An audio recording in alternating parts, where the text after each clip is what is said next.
across the UK, on DAB+, on your smart speaker, on your smart TV, and on your side.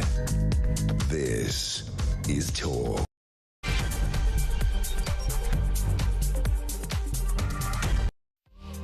The reform quake has happened. It's not just Mike Amesbury's constituent who got a bloody nose. Labour and the Conservatives have too. This is a serious, important day in UK politics because Reform UK, Nigel Farage, their leader, says that they are the opposition in this country. I think that's perhaps over-egging it a bit, but there's absolutely no doubt that you cannot in any way explain this away. You can't say that this is a flash in the pan. You can't say that this is just a bit of people being annoyed with the government. This is something serious. This is Reform UK becoming a, perhaps not mainstream, but certainly large and important political party. They've got 5 MPs, they've got a mayor, you've got places like Kent, Durham, Staffordshire, Lancashire, Nottinghamshire. Taking control of these councils confirms that Reform, despite what some said about some of the similarities between 2015 and 2024, it is far, far more than continuity UKIP. It is far, far more than what the Brexit Party is. This is a serious day in British politics. We're going to talk about it with people from right around the political spectrum.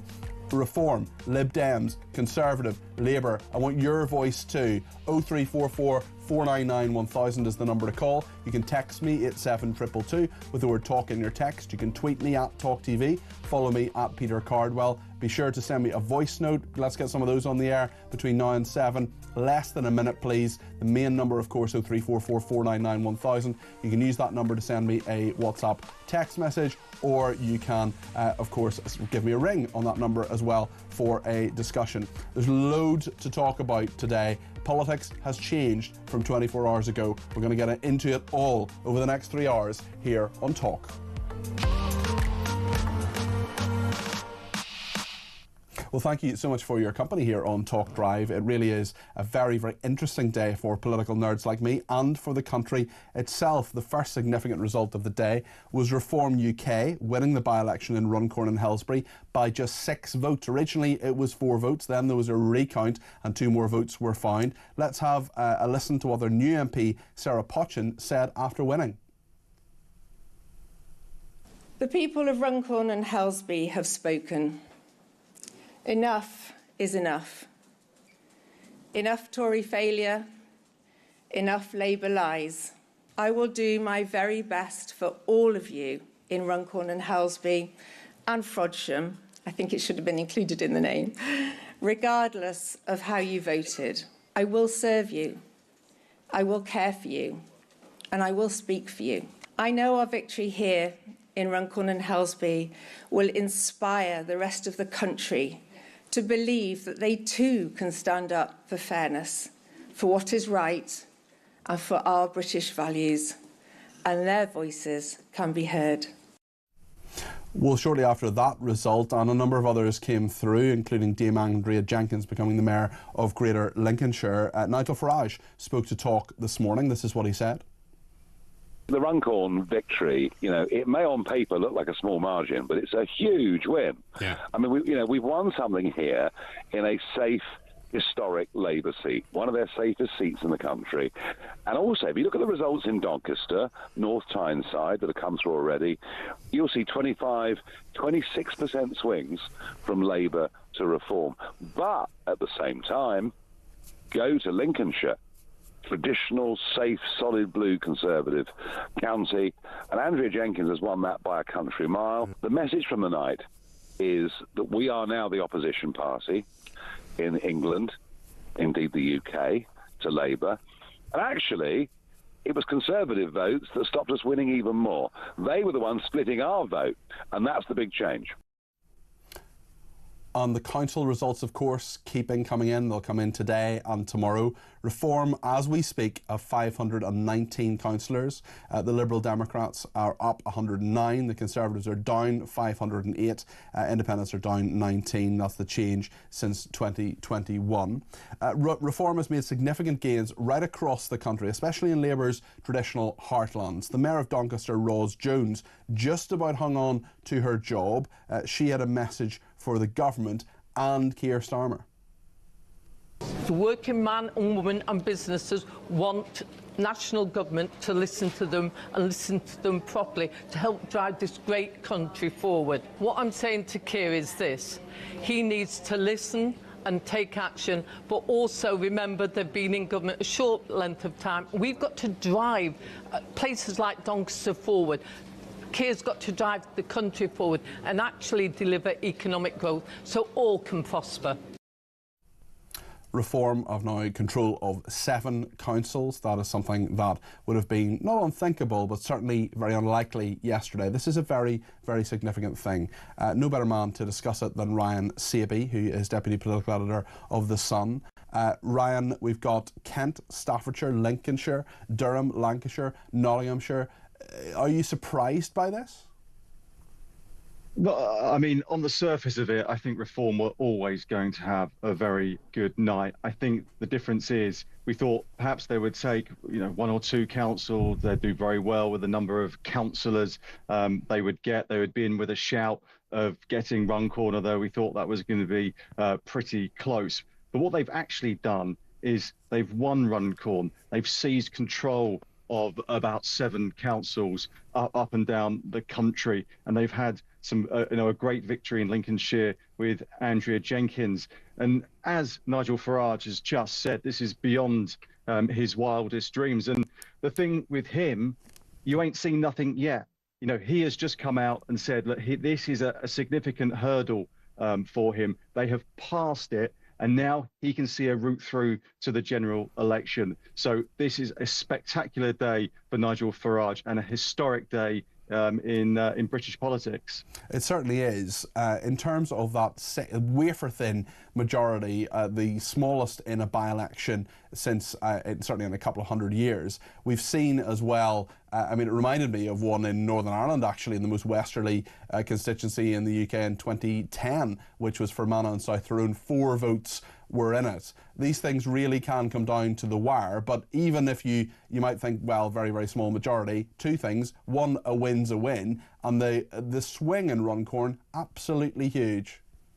Yeah, absolutely. You look at that swing, about 20% to Reform. They were trying to take, Labour had a majority in that seat of over 16,000, absolutely massive.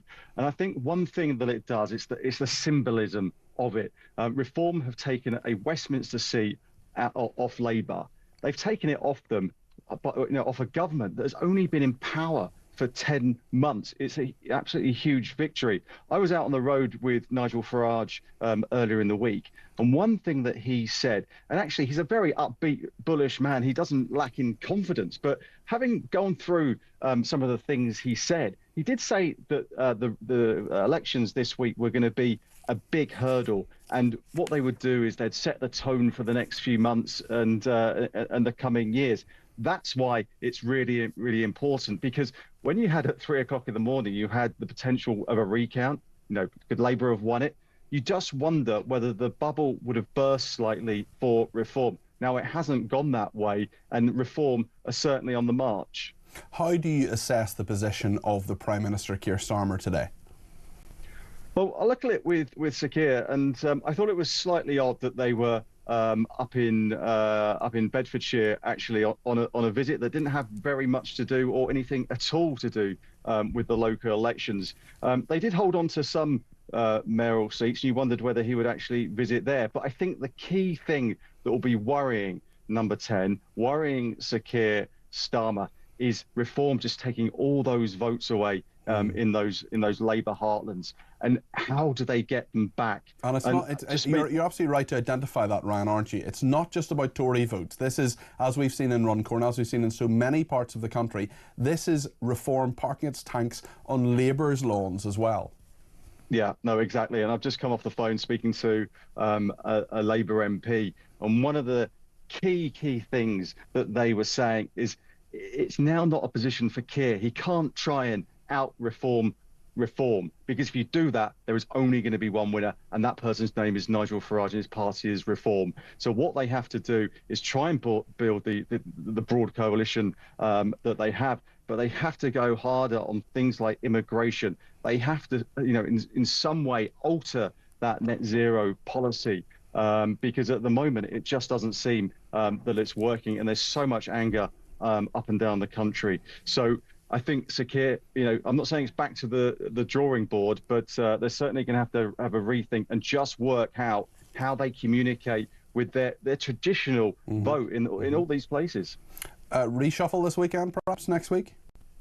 Well, famous last words. I would say no, it doesn't seem like that. But I think the trouble is with a reshuffle, and you look at the people who hold key positions, Ed Miliband, who I've just mentioned, anyone with, the likes of Abet Cooper, Rachel Reeves. If you try and move any of these people, they're intrinsically linked to Sir Keir Starmer and how he sees his government going. And where he sees his government going in the coming months and years. And in fact, the government have actually already guaranteed the job of Rachel Reeves and David Lammy. So that's two people you can't really move.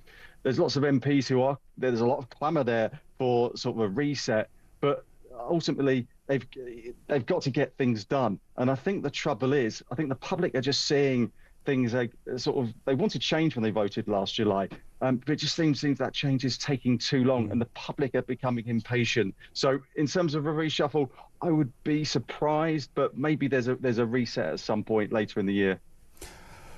Two words that haven't been said very much during the campaign, or indeed today because of reform. Where on earth is Kemi Badenoch at the moment? It's her 6-month anniversary today as Conservative Party leader. I don't know about you, Ryan, but basically every Conservative I've had any contact with today has their head in their hands.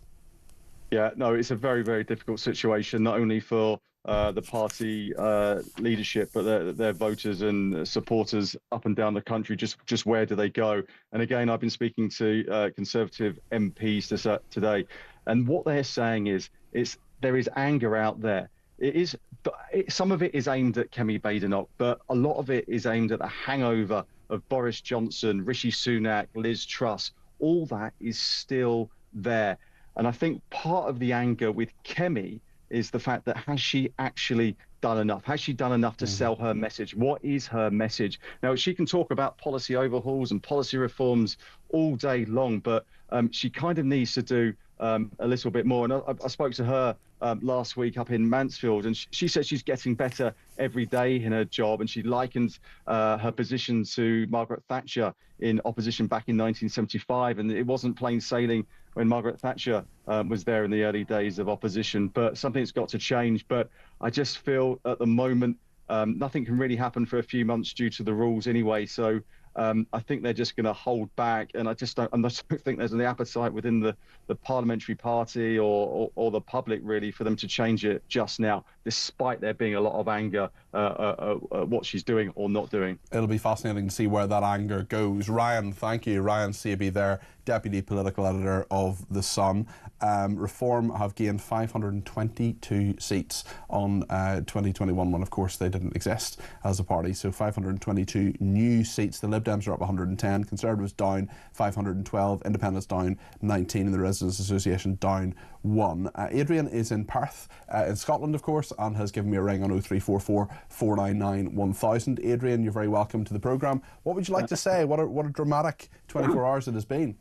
It's been very dramatic, but I think really positive as well in many aspects. I'm a lot older than you, and for the last 40 years I've always voted Conservative, and I voted for Brexit as well. And I felt very let down by the Conservative Party because I don't think they enacted their powers that they could have had with Brexit. And we were only at Brexit by name, really. But when the general election came along, I think people didn't want to split the vote. So I think they thought Reform was generally a wasted vote. And, up in Scotland, if you voted Reform, you just lost your vote, really. But I think what this has shown yesterday is that people aren't afraid now of splitting the vote. I think Reform are strong enough. And I think both parties need to be extremely worried. I think you're absolutely right, Adrian. I find it really patronising when politicians say, oh, don't vote this way, you'll split the vote, you'll change this, so a vote for this party is a vote for another party. I find that really patronising. I think people should vote how they want to vote.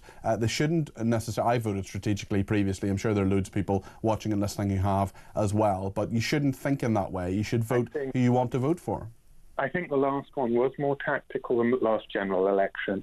I don't think the next one will be so tactical. I think people will vote for who they want. Yeah. But I think what is really concerning for the Conservatives now is they can preach whatever they want. They have lost that fundamental trust. They said they would have immigration down to the tens of thousands, and Labour have just let down old people.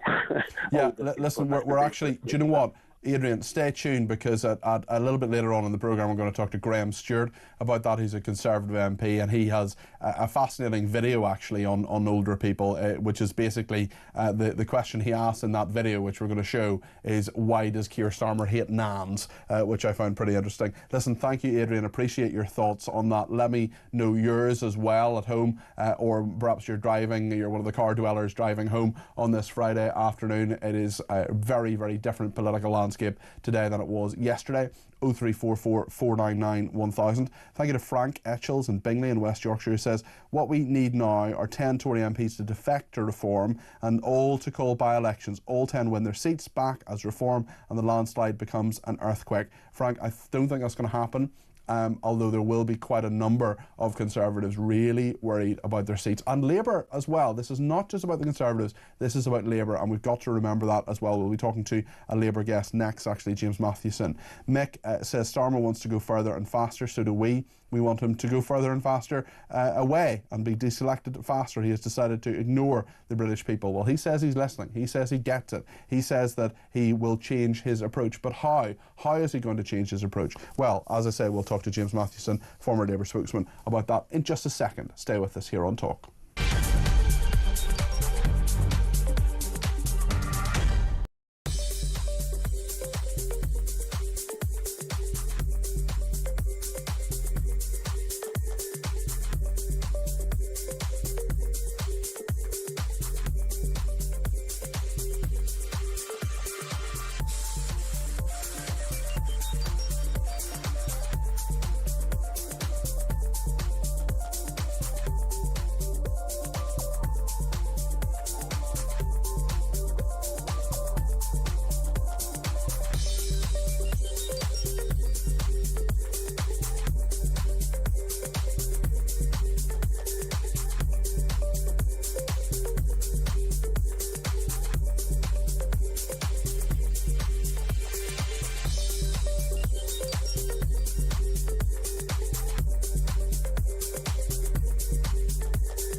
Can't claim to be the party of low tax when the Conservative government put up taxes higher than they'd ever been since the Second World War, and you can't claim to be the party. Well, we did out of necessity. Well, look, but your fact is you did it. It doesn't matter. I think this is key because, I know we had to do it because we spent £400 billion on the pandemic. Yeah, but you can't claim to be. As soon as we could start reducing taxes, that's exactly what we did. Yeah, no, I get that, but Nigel, you can't claim to be the party of lower taxes if you're putting them up to the highest level they've ever been at.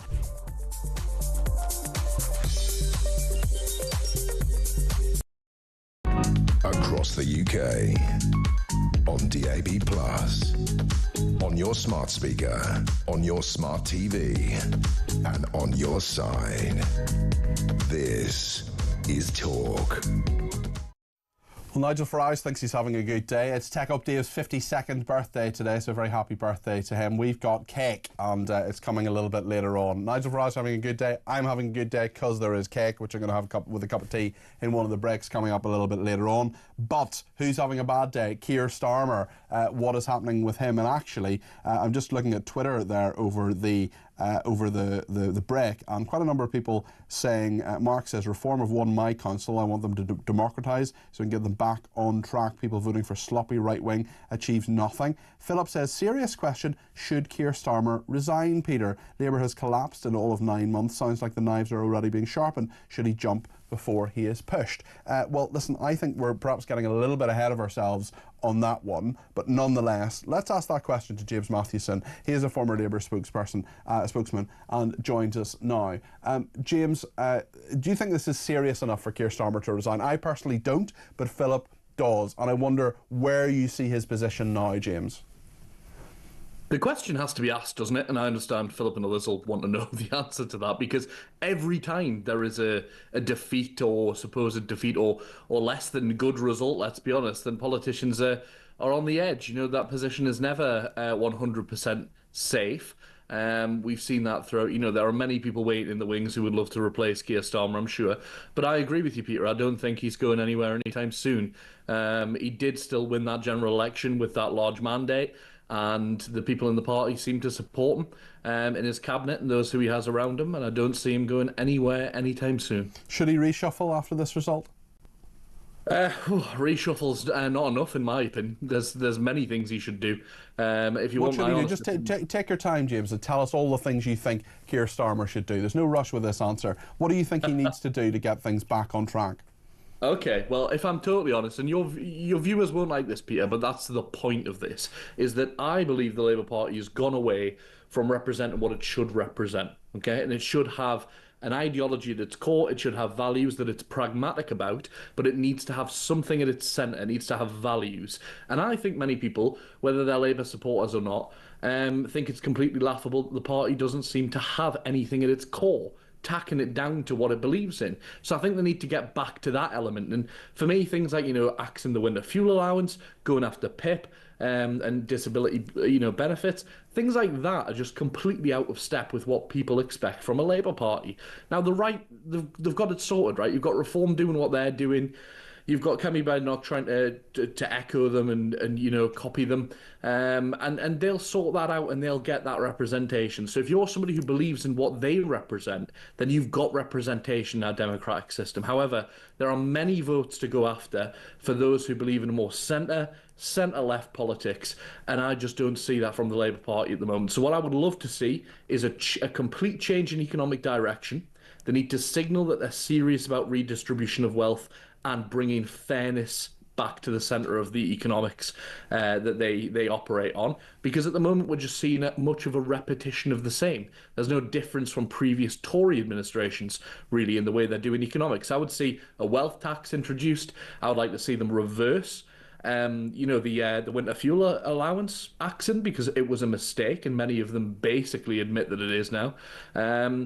See that rolled back, see some economic direction change up, focus more on investment rather than these strict fiscal rules that Rachel Reeves has got to try and bring down the deficit. Try and bring investment to generate that economy, and that's kind of traditional Labour economics. And do you think that would bring Reform voters back? Because it's very interesting with Reform, because they are in a position where a lot of their economic policies are actually pretty left-wing. They want to nationalise the steel industry, for example. Many would say that they're socially fairly conservative, but certainly economically more to the left. And presumably you think that is part of the reason that Labour have lost 137 council seats today. Yeah.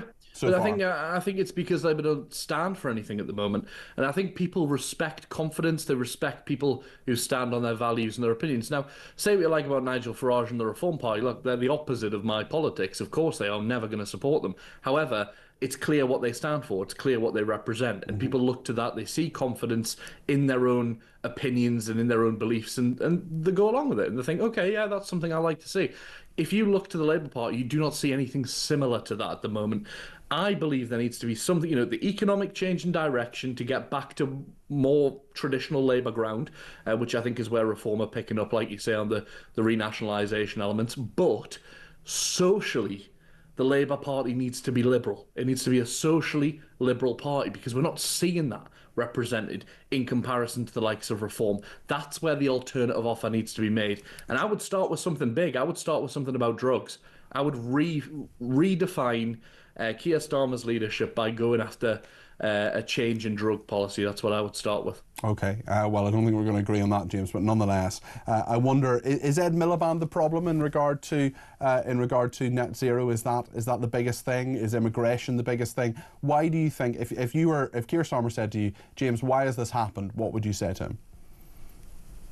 I mean, I would say it's historic issues of Labour neglecting many working class communities over the years. Much of that similar trend that we saw with Brexit.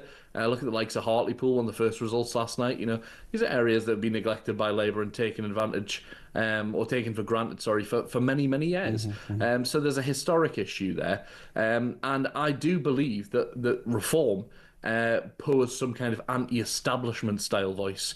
Now, that's going to be very difficult for them to maintain, of course, now that they're in charge of some councils. It'll be very interesting from the Reform perspective. I mean, some people have taken issue with me when I say they're not a mainstream party necessarily. They are a mainstream party, absolutely, but they won't see themselves as mainstream in the same way as you can be big, but you're not necessarily part of the mainstream political class, I suppose, is what I would say. But what we're going to see with Andrea Jenkyns, what we're going to see in a lot of these different councils as well, and I note there that the Conservatives have lost Wiltshire Council in the last few minutes. The party has no overall control. They're down 14 to sit on 25 seats. Lib Dem's gaining 9 in second place with 19 seats. Reform has gained 7 seats. So even in Wiltshire, sort of Swindon direction, of course, they are doing, Reform are gaining some seats. The Conservatives are doing badly. They've been in power there for some time, although the area is a bit of a bellwether as well.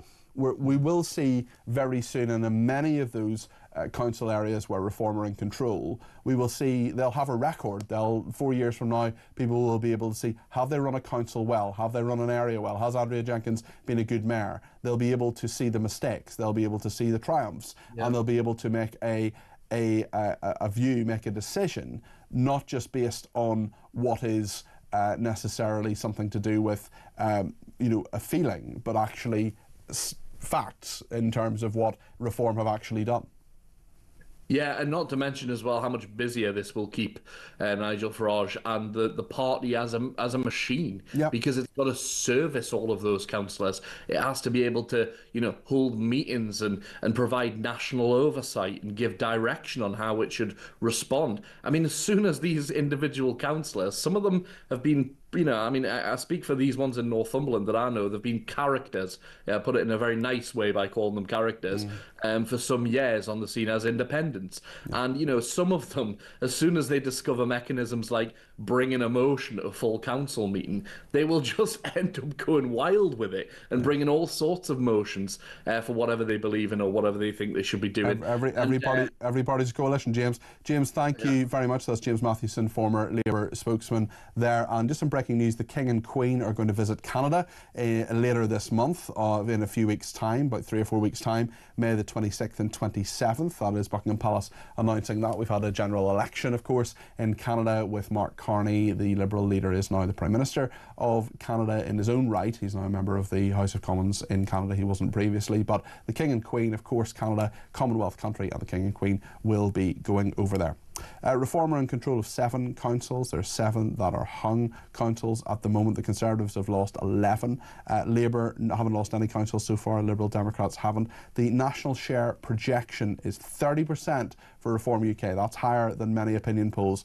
This is what would happen if there's a general election tomorrow. 30% for Reform, 20% for Labour, 17% for the Lib Dems. Conservatives down to 15%.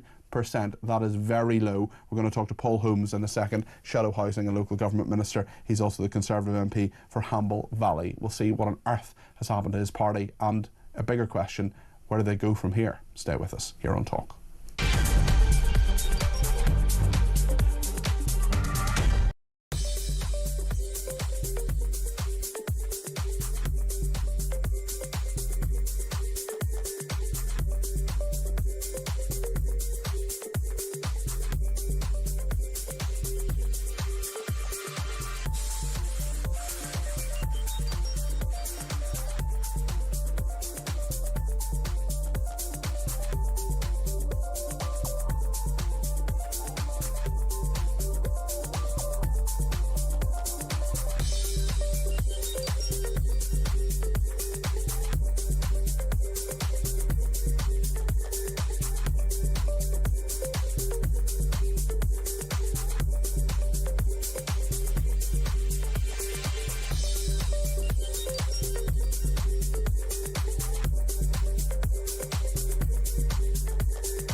Across the UK.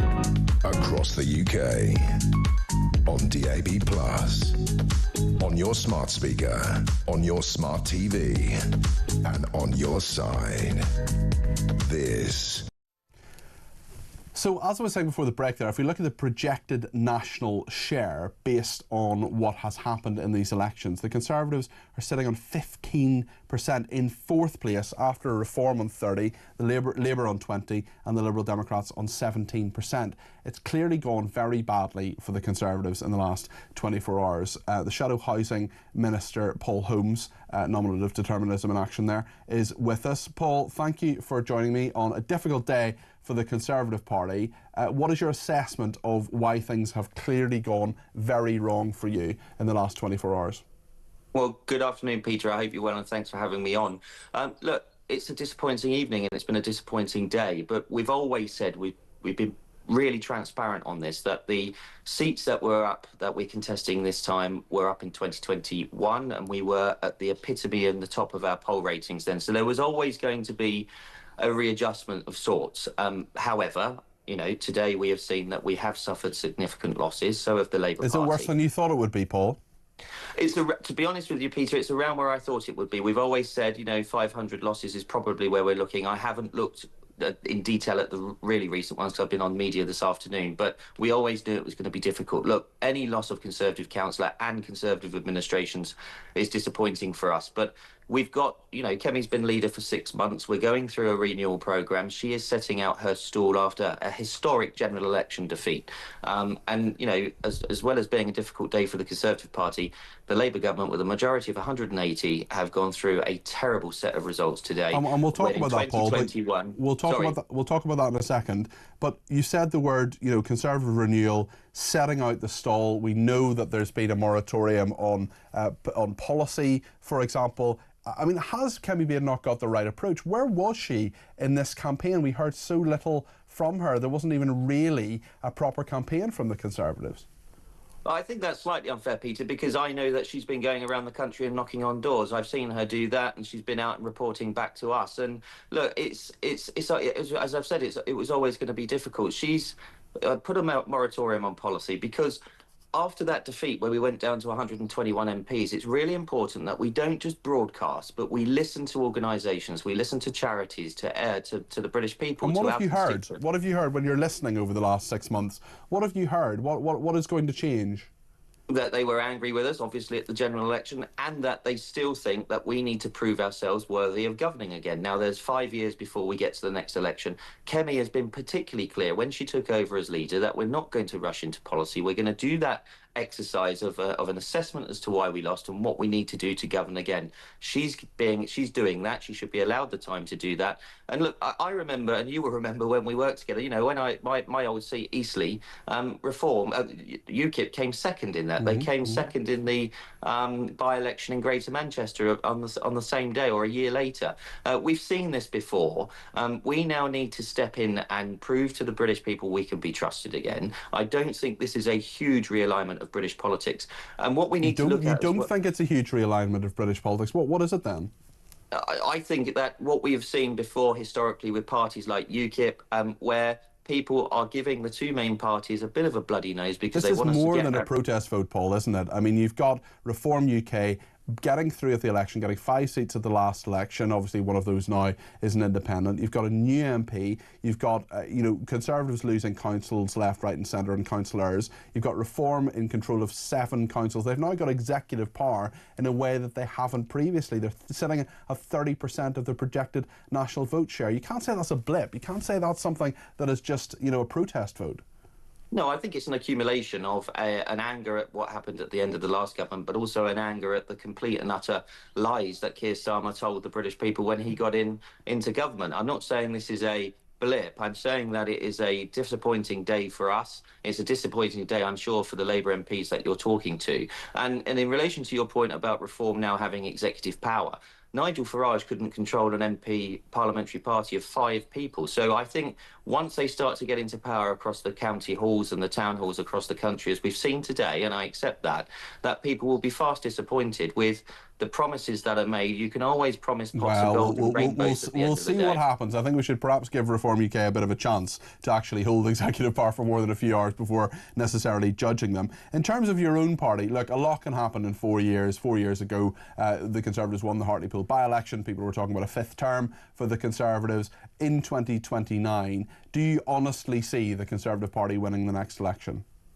I think there's every chance, and I never, ever second-guess the British public, because if you look at the results today compared to, as you say, where we were in 2021, look what's happened since then. So I think there is every chance that we can win the election, because if you look at what Kemi's doing on some really niche issues where she was proven right over many years, such as the trans debate, such as the other issues that she's been talking about. Do you think people are looking at that, though? Do you think people are actually looking at Kemi Badenoch? Because she's the name I heard least in this campaign. I heard a lot about Keir Starmer, I heard a lot about Nigel Farage and Richard Tice and various other people. And really, I think a lot of people, you can say what you like about Reform, you love them, loathe them, whatever. The point is people know what they stand for. They have a very, very clear outlook. And at the moment, I'm not sure many people know what your party, and by extension, actually Labour, stand for at the moment. Do you know? Peter, you can't tell me that people across the country knew what Reform stood for when they're standing in local elections, but I'll leave that. Yeah, I know what we stand for. We stand for lower taxation, economic growth, the state removing itself from people's lives, as we did in the last the last government. Look what Keir Starmer has done. Taxes are up, growth is down. People have had national insurance rises put on them. The attacks on farmers, the attacks on the most poorest in society. That is what has happened under Labour. We've not moved from our principles. There was higher economic growth. We were delivering for the British people. That's what we stand for. I'm not saying, and I don't want you to sound being complacent, I'm not saying that this is a disappointing evening last night and a disappointing day today, but we need to remember, in the context of the way in which we lost the last general election and the fact that Kemi Badenoch has only been in post now for 6 months, it would be irresponsible and unrealistic to expect that we were going to be making great strides after that defeat. I'm confident that over the next few years, when we've been through that renewal process, when she's setting out her stall, that people will come back and support the Conservatives again. Because unlike Nigel Farage and unlike Keir Starmer, one thing you can't say about Kemi Badenoch is that she doesn't stick to what she believes in. And I think that the people will like that after a few more months of seeing her in action. You've been really clear in terms of what you disagree with in regard to what Labour is doing. In that answer, at the start of that answer, you made really clear what you disagree with. What is it about Reform you don't like? I think that it is very easy for a leader like Nigel Farage, as I said to you earlier, to promise pots of gold and rainbows when they can't achieve that. So if you look at some of the things they've said in terms of immigration, there was no government, unlike the last government, that started to legislate, that tried to reduce those levels of migration. They're now higher, by the way. Well, you promised 5 times in 2010, 2015, 2017, 2019 and in 2024 to get immigration down. You failed every single time. Yeah, I think that's a worthy argument, and we hadn't got the Rwanda bill through, so we hadn't seen the effect of that, which was proposed by Labour. But if you look at Reform, they promise things to people and they play the divide and rule tactic. And and they're a populist party. We've seen populism go across Europe and go in the United States. It's very easy to promise things, but when you actually have to deliver on them and you play on the aspirations and sometimes fears of people, then I suspect that the journey at the end won't be as successful as Nigel Farage wants it to be or expects it to be. That's my Paul big Holmes, concern. thank you. We're going to cross now to Peterborough and hear from Kemi Badenoch, your party leader, who is talking. This is the election of Paul Bristow. He's been elected Mayor of Cambridgeshire. This is what Kemi Badenoch's saying. I know that the results across the country are pretty mixed. We've seen lots of disappointing results. What I saw everywhere I campaigned was that people are fed up with the Labour government. They were angry about winter fuel payments. They were angry about the jobs tax, but they are still not yet ready to trust us. We have a big job to do to rebuild trust with the public. That's the job that the Conservative Party has given me, and I'm going to make sure that we get ourselves back to the place where we are seen as the credible alternative to Labour.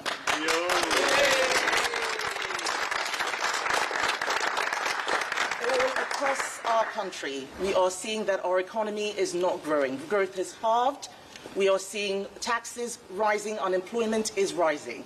We need to make sure that Keir Starmer is a one-term Prime Minister. And the election election results that we are seeing show that he is on course to be a one-term Prime Minister. But we can't take things for granted. Protest parties are doing well today. I know that. It is disappointing. And I have a message for all of those Conservative councillors who lost their seats, how sincerely sorry I am for your loss, because I know how hard you worked. But we are going to win those seats back. That is my job now. We're going to make sure that your hard work was not in vain. Conservative councils did deliver better services for lower taxes across the board. Other parties may be winning now, but we are going to show, as with Paul here in Cambridgeshire, that we can deliver and that we are on course and recovering. Thank you.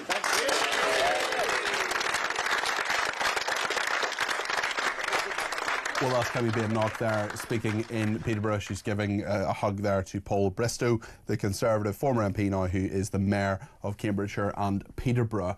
We'll talk about the Liberal Democrats in a minute too. They've had an okay night. They've certainly got some gains, not nearly as many as Reform UK. We will, of course, be talking to Reform UK a little bit later on in the programme. Liberal Democrats next. And your thoughts as well. They're coming in thick and fast. Rachel says, good afternoon, Peter. Really looking forward to the show today. Reform are here to stay. Winning by only 6 votes shows how important it is for everyone to get out and vote now. Rachel, you're absolutely right. These things can come absolutely down to the wire, and exercising your democratic right is so incredibly important. I spoke about that yesterday on the programme.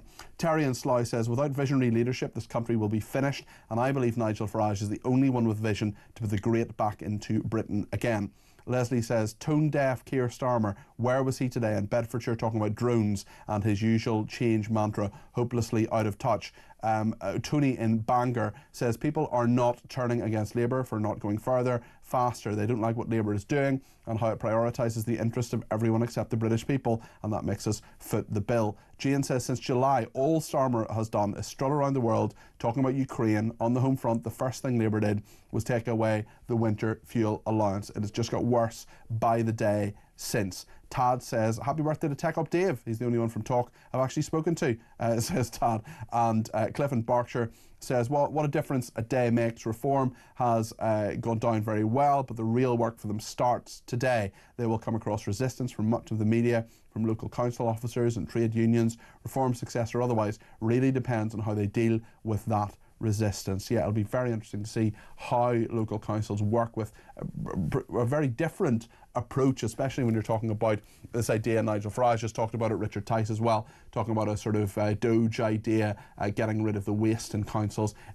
It'll be, excuse me, very interesting to see how that works. We'll talk to Matthew Hulbert in just a second. He's a political commentator and Liberal Democrat activist. The Lib Dems have picked up 62 new seats, and we'll talk about that and get your comments and calls as well. Stay with us.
You can't claim to be the party of low tax when the Conservative government put up taxes higher than they'd ever been since the Second World War, and you can't claim to be the party. Well, we did out of necessity. Well, look, but you fact is you did it. It doesn't matter. I think this is key because I know we had to do it because we spent £400 billion on the pandemic. Yeah, but you can't claim to be. As soon as we could start reducing taxes, that's exactly what we did. Yeah, no, I get that, but Nigel, you can't claim to be the party of lower taxes if you're putting them up to the highest level they've ever been at.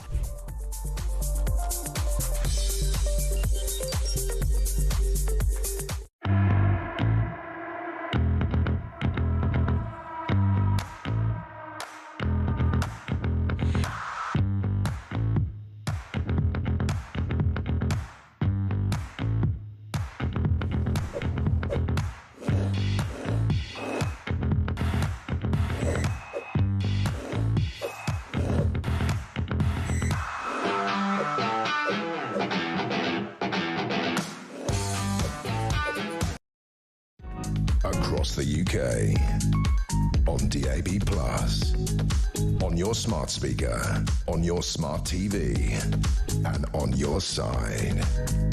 This is Talk. Very interesting hearing from Kemi Badenoch there. She was saying the public are not yet ready to trust the Conservatives. What do you think about that? Would you trust the Conservatives or Labour, or is the Reform victory something you're happy about? Let me know your thoughts on this. 0344 499 1000. You can give me a ring. We'll take some calls in a minute or two. You can also send me a voice note as well, and Tech Up Dave will play those out. Thank you to Jane, who says this time last year Nigel Farage wasn't even the leader of Reform UK. What they have achieved in that short time is astonishing. It proves what you can achieve through hard work. Paul in Reform-led Staffordshire says, great show on such a momentous day. With James as a former advisor, talking about James Mathewson there, it's no wonder Labour are on the wrong track. When he said the first thing Keir should do is change his drug policy, I nearly spat out my coffee. Perhaps Labour don't want another term, says Paul. Well, Paul, maybe what Labour should do is start enforcing drug policy, start enforcing and saying to police forces, stop having the war on people who smoke cigarettes. And I speak as someone who, one of my best friends died of lung cancer. I'm not someone who wants anybody to smoke cigarettes, but they have a war on those people. What they don't have is a crackdown on people smoking cannabis, which is illegal and absolutely screws your mental health. The evidence is very clear there. The Liberal Democrats have done okay today. They're up 62 councillors in this. We have, of course, 1,600 councillors, so they've done, that's a positive result for them, of course, they would say. And Matthew Hulbert is with us. He's a political commentator and a Liberal Democrat activist, a former councillor himself. Matthew, you must be happy today with these gains. Hi Peter, great to be with you. I'm very happy today. You can see the smile on my face. And you say modest gains, but let me just read you some figures here very quickly. Largest party in Gloucestershire with 27 seats up 11. Largest party in Wiltshire with 35 seats up 12. Largest party in Devon with 27 seats up 18. Official opposition in Durham with 14 seats, Labour on just 4, the Tories on just 1. And here in Leicestershire, where I'm sitting, we've got a group of 11 now up to, both from right here in Hinckley and Bosworth. And you mentioned that I was a councillor in my old seat of Barwell, which is just down the road here from Hinckley, where I was a borough and parish councillor. We now have a county councillor for Barwell, my good friend Mark Shepherd-Balls, who's the new Lib Dem county councillor.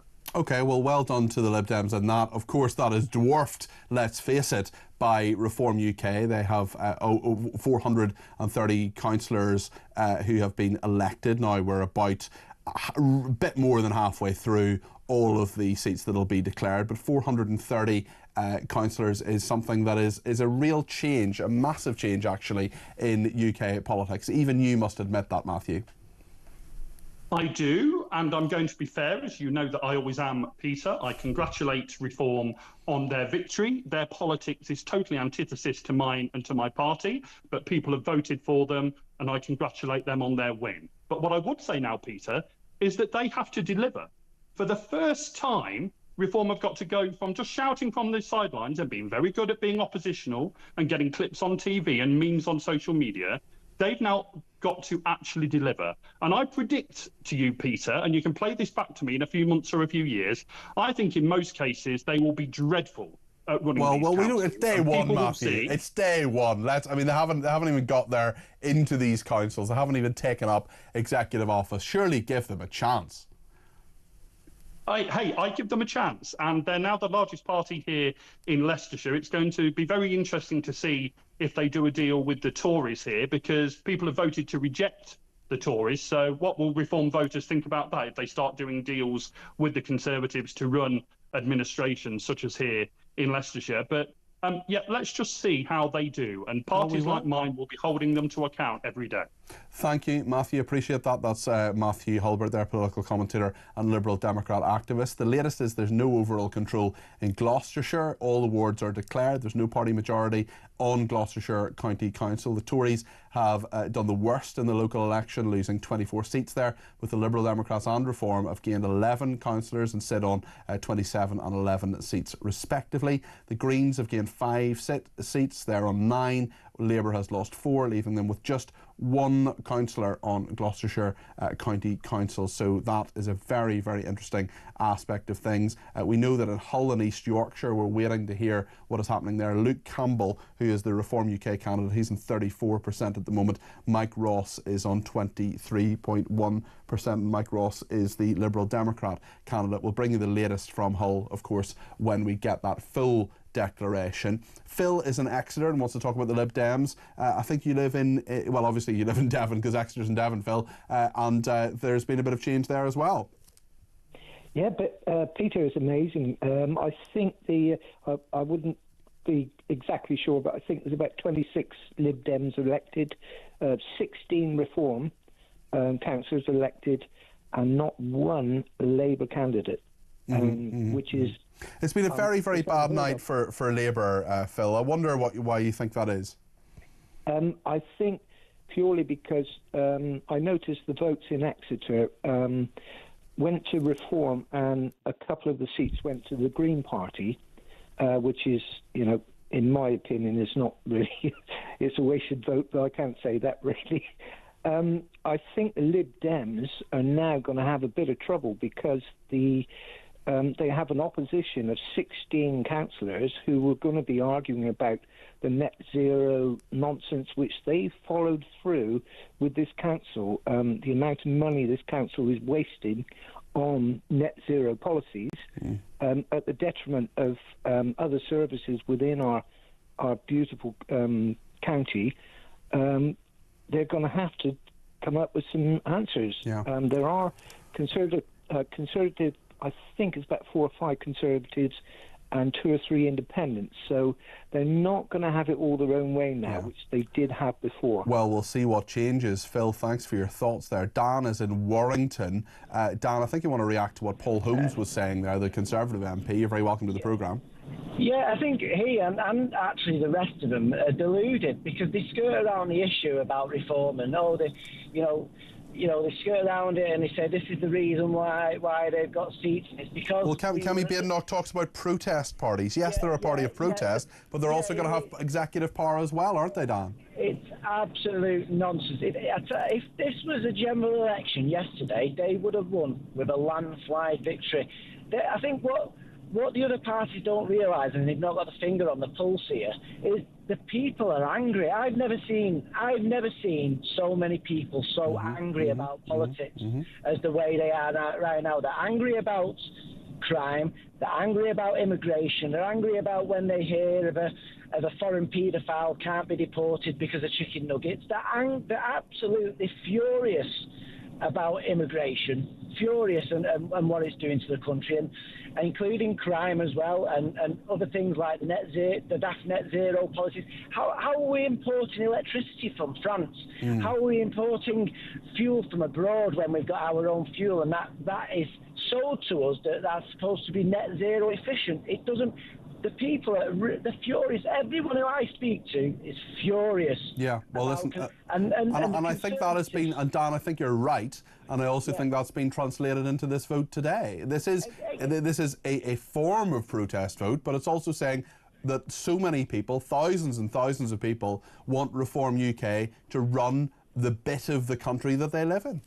Exactly, and the thing is with the Conservatives saying, oh, well, we made a few mistakes. This is a let-off, by the way. We made a few mistakes. We need to learn and to be trusted. They never made mistakes on this stuff. They let it happen for 15 years. They knew categorically that they were going to lose the last general election because they didn't sort out crime and immigration and the net zero stuff. They're the 3 things. Okay. They knew they were going to lose on. I think that's a very intelligent diagnosis of what is happening, Dan, and I appreciate your thoughts on that. Stuart says, afternoon, Peter, just watching Kemi Badenoch, it seems to me that she doesn't even believe her own words. Barry says, 2 words to sum up Labour and Tory politicians today: sneering, delusion. Brian says, how will Kemi win back trust when she has not revealed any future policies? It's a really, really good point. Dawn in Chelmsford says, having worked for a district council at executive level, I can tell you that new councillors were given an induction evening to meet officers, etc. As you know, officers don't or shouldn't get involved in politics, but councillors do need advice on procedures,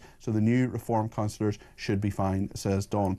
Richard in the Costa del Sol says, I don't care what the other parties say, they won't get my vote. Reform are different, says Richard in the Costa del Sol. And Brian says, you have to congratulate Starmer. The Tories took 14 years to ruin the country. It's only taken Labour 10 months. Gary says, how do we trust Kemi? She can't get an answer from Starmer. There's no difference between Labour and the Tories except the colour of their results. Rosettes, sorry. Rosettes, apologies. Mark says, how arrogant of Kemi to say that protest parties have done well. I think that is pretty arrogant, actually. I think she needs to realise that Reform are a mainstream party now. They're a huge party. They've done very, very well. And we're going to continue talking about that as time goes on. In fact, we're going to talk to Conservative MP Graham Stewart in just a second and get his diagnosis of what went wrong for Kemi and her acolytes.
Across the UK, on DAB+, on your smart speaker, on your smart TV, and on your side. This is Talk.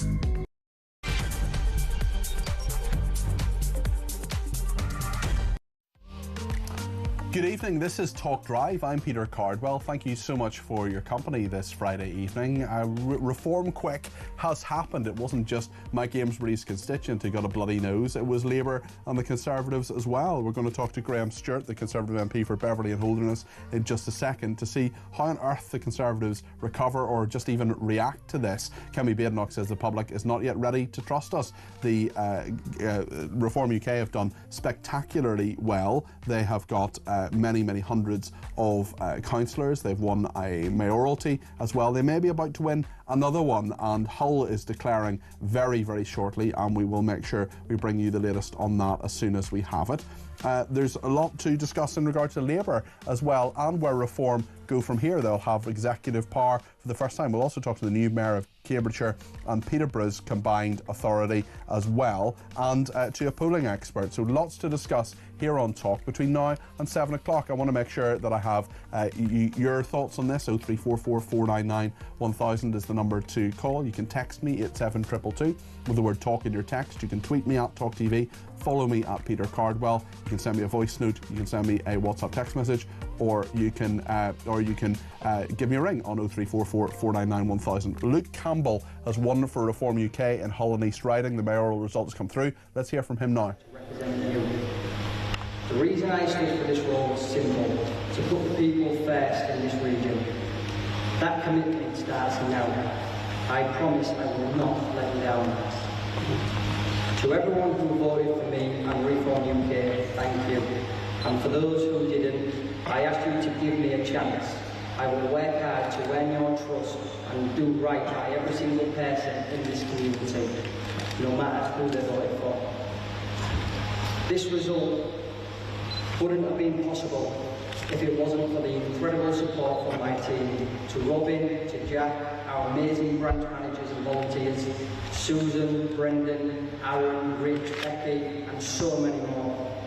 Thank you from the bottom of my heart. Your belief and energy and commitment meant everything.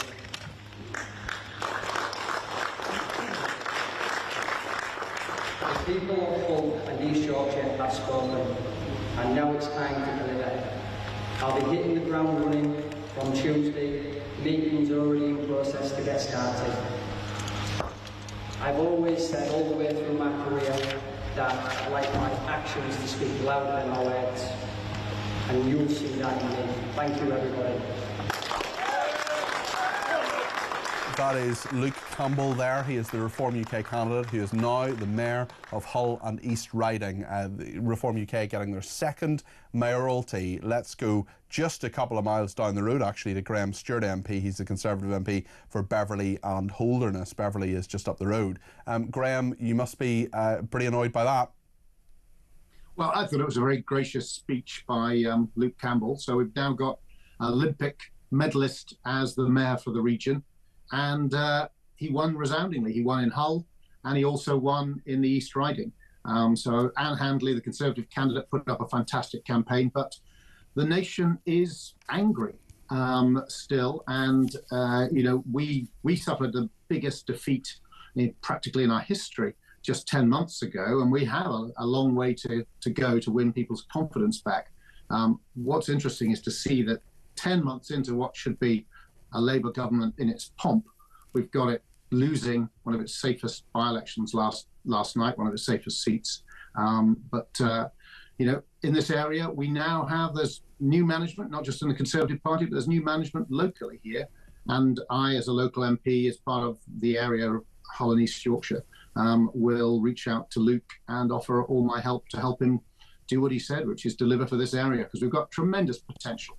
And I hope that Luke and other new reform politicians are able to step up and make sure that they deliver in a way that the Labour government hasn't. Because if you make big promises and you don't deliver, the British people will punish you, and they'll punish you very quickly. You sound to me today, Graham Stewart, like someone who could perhaps do a deal with Reform UK.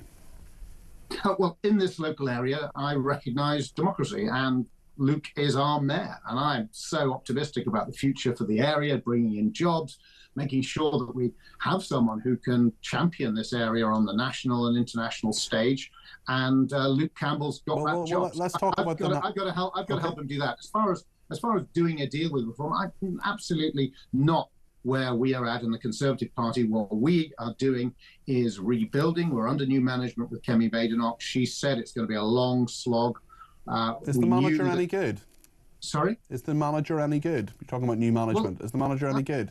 Well, absolutely she is. No, Kemi's doing a solid job, and she's set entirely the right home. Graham, sorry. She hasn't done a solid job here. You're down, your national projected vote share is 15% here. Reform UK are at 30%. She is not doing a solid job. Well, she has inherited the whirlwind from where we were last year when we were thrown out of government. So, no, I remember back to Hartlepool. Do you remember that? Yeah, 4 years ago. Yeah. Being the political anorak that you are,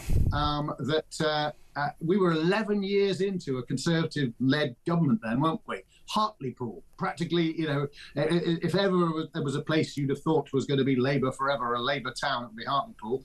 And Labour couldn't win that by-election. And Keir Starmer came close to resigning. So we're 10 months in since the last election, less than that since Kemi Badenoch became leader.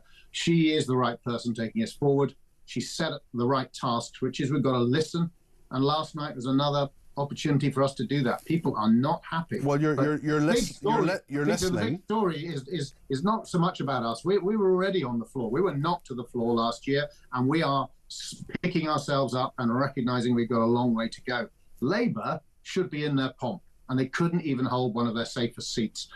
Across the country, I've never seen a government lose goodwill as quickly as this Labour government. And Rachel Reeves and her various budget measures are bringing the economy to a halt and are causing real upset around the country. But so we'll see. But of course, now we're going to have locally reform people running councils for the first time, and they've made a lot of promises. And you know, they need to see if they can step up, because Nigel Farage is brilliant. And congratulations to him on this success. He's brilliant at analysing problems, Peter, and sharing his explanation of them, which a lot of us nod along with. What he's not proven so far is that he's very good at providing solutions. And now reform elected people, including Luke, around the country will have to show that they can deliver. If people like Luke Campbell and others like Dame Andrea Jenkins and so on, if they show they can use that executive power, if they show they can run councils, Graham Stewart, and they're so far ahead of you in the polls, there's a lot that can happen in 4 years, as you've correctly pointed out there in regard to the Hartlepool by-election. But surely there must be quite a number of people in your party thinking we should just do a deal with Reform UK. We're trying to get, not all, but much of the same voter base. Well, you've got to remember that Nigel Farage, for starters, said his purpose is to destroy the Conservative Party. I mean, for him, it's all about him and whatever vehicle he has at the time.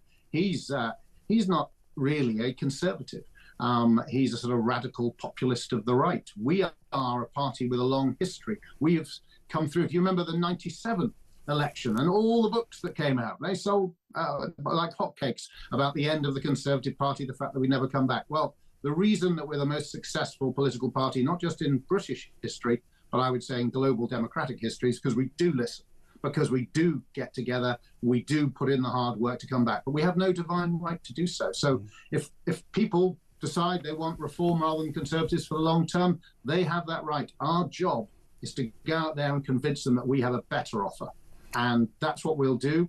Partly by cooperating with Reform, not doing a deal with them, but cooperating, because we're there. We're the party of the nation, Peter. We're here to serve. We're not here for our own personal purposes or party purposes. We realise that the Conservative Party only exists and should exist if it serves the people. If the people don't have trust in us, we have a problem, and we need to fix that, and that's what we're working on. I want to talk to you about what I thought was a very good and very amusing, actually, but also very seriously good video about Rachel Reeves and the Labour Party in a second, which I want to play. But just hold that thought for a second, Graham, because there's some breaking news, and that is that Harry, the Duke of Sussex, has said that his father, the King, no longer talks to him, telling the BBC in an interview broadcast after he lost a legal challenge over his police protection win in the UK. He won't speak to me because of this security stuff. That is what Prince Harry has said, speaking to BBC News. We will reflect that later in the programme. We'll have a royal expert on at some stage between now and 7 to get into that in a little bit of greater depth. Back to politics with Graham Stewart, who's the Conservative for Beverley and Holderness. Graham, I just want to play a video you put out, which I saw online and thought was superb, actually, in regard to Rachel Reeves. A lot of it is to do with the of course, the winter fuel allowance and so on. But let's just have a quick look at this. Why does Rachel Reeves hate your Nan? She's axed her winter fuel allowance. She's pinching her pension. And the jobs tax will make her care even more expensive. This country used to look after its elderly. Now we have a Chancellor who treats pensioners like a piggy bank. It's not right, and it's time that she went. Rachel, you're fired. Rachel, you are fired. Rachel, you're fired. Rachel, you're fired. I mean, that was simple. It was nicely done. It made the points very, very well, I think.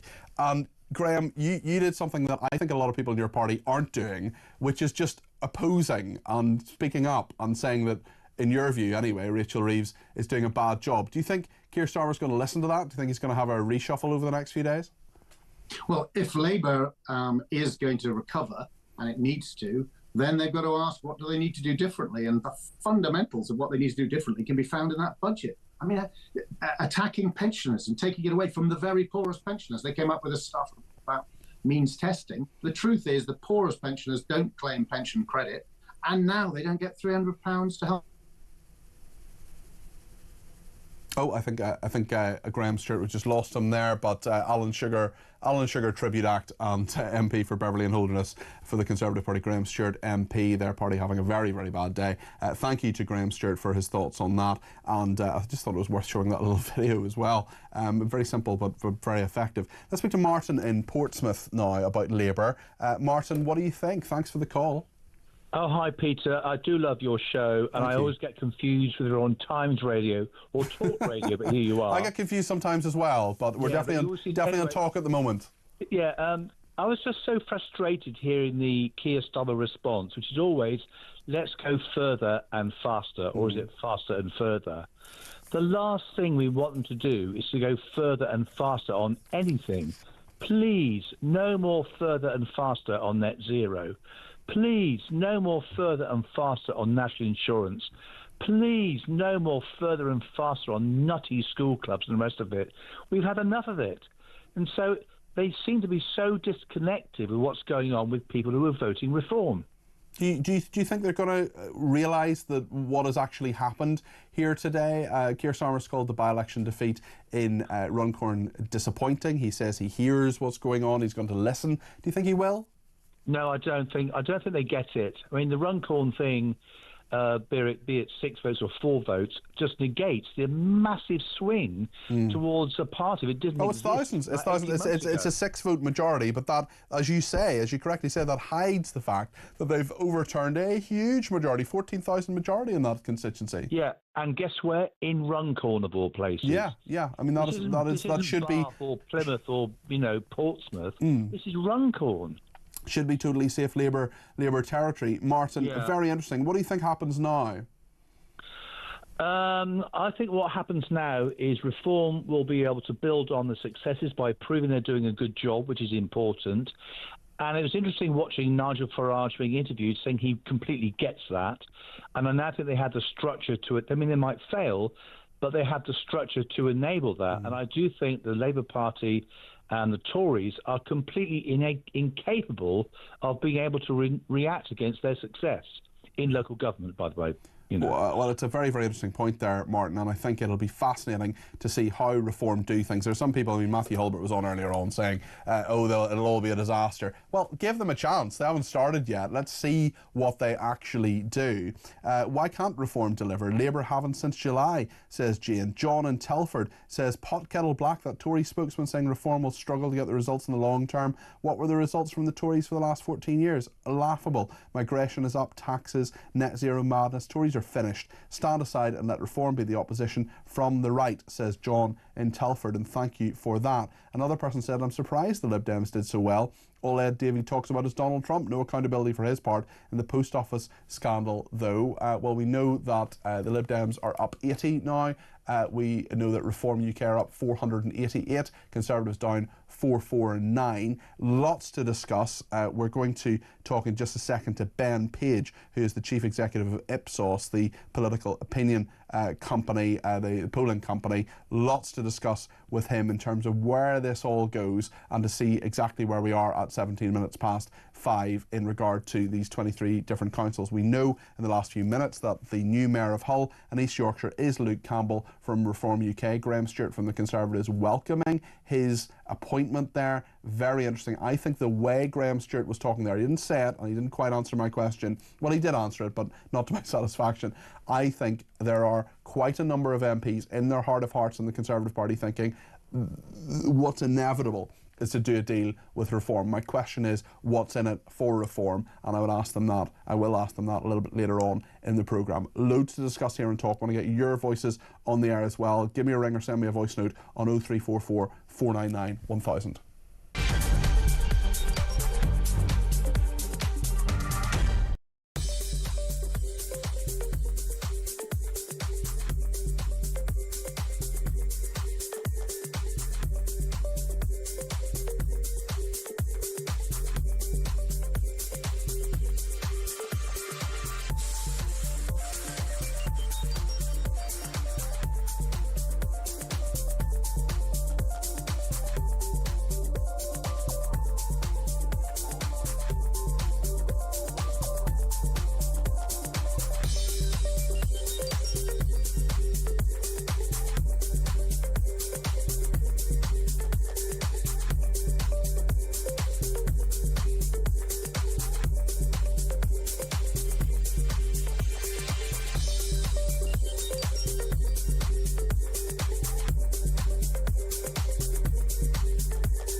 Can't claim to be the party of low tax when the Conservative government put up taxes higher than they'd ever been since the Second World War, and you can't claim to be the party. Well, we did out of necessity. Well, look, the fact is you did it. It doesn't matter. I think this is key because, I know we had to do it because we spent £400 billion on the pandemic. Yeah, but you can't claim to be. As soon as we could start reducing taxes, that's exactly what we did. Yeah, no, I get that, but Nigel, you can't claim to be the party of lower taxes if you're putting them up to the highest level they've ever been at.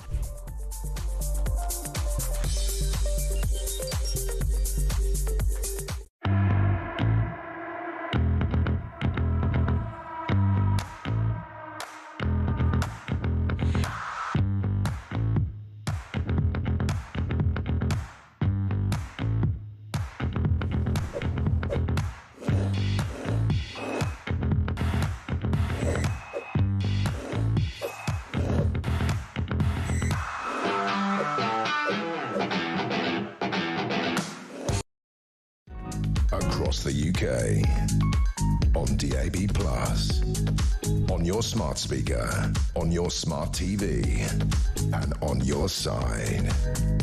This is Talk. Well, lots to discuss, including Prince Harry saying that the King will not speak to him. At the moment, that is in regard to the security row that he has been trying and unsuccessfully appealing in the courts. Lots to discuss, of course, on the local election results, which are still coming in. Neil says, this sums up Tory MPs. I'm an ex-Tory voter. I'm not angry. I'm extremely disappointed. They don't get it. Nicola from Norfolk says, fair play to Graham Stewart for his response to Luke Campbell's win. That's the news that we've brought you in the last 20 minutes or so, that the new mayor of Holland East Yorkshire is Luke Campbell from Reform UK. And yes, I thought Graham Stewart, the Conservative MP for up the road in Beverley, was very gracious actually in that. Nicholas says, fair play to Graham Stewart for his response to Luke Campbell's win. The only gracious story I've heard today. Well done him. Shame more politicians can't be more like this. Dorothy in East Kilbride. Good evening, Peter. The people have spoken loudly and clearly. The country does not want the change Conservatives took us towards, and the way Labour are forcing down our throats. We want our Britain back, and Reform UK are our only hope. Great show, says Dorothy. Karen in Taunton, my simple response to the election results, yippee, go Reform. Dave says, my fear is Reform will never win the next general election. It will be whichever one of the big two who can copy Reform's ideas and give the electorate the illusion of being the new Reform, says Dave. Gary in Portree says, I like Graham Stewart, he's a solid MP, like a lot of other Conservative MPs, but why have the Conservative Party since Thatcher been led by clowns, says Gary. Lots to discuss in all of that. We're going to discuss the whole picture now in regard to the local elections with Ben Page, who's Chief Executive of Ipsos, which is the political opinion polling company. Ben, thank you for joining me today. Where are we just at the moment? Just bring us a sort of state of kind of where things are, and then also tell us how that lines up with your expectations previously and where opinion polls have been, because the national projected vote share I see for reform is 30%, which of course is above what the polls have been saying by about 5 percentage points. Yes, I think that the difference between the polls, of course, which are trying to measure overall what all voters are going to do in a general election, is quite different than the minority of people who take part in local elections. And remember, even in the Runcorn by-election, the turnout was less than 50%. It was about 46%. So it's broadly in line with the national polls, to be quite honest.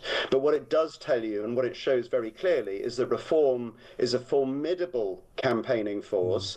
They've got their vote out in these low turnout elections, and it is perfectly possible, with the volatility of British politics, that Nigel Farage could end up as Prime Minister in 2029. But he has a very long way to go before that happens. So you think Nigel Farage could be Prime Minister? That's very interesting to hear a pollster of your standing saying that. We've got 487 Reform UK councillors now. We've got 2 mayors.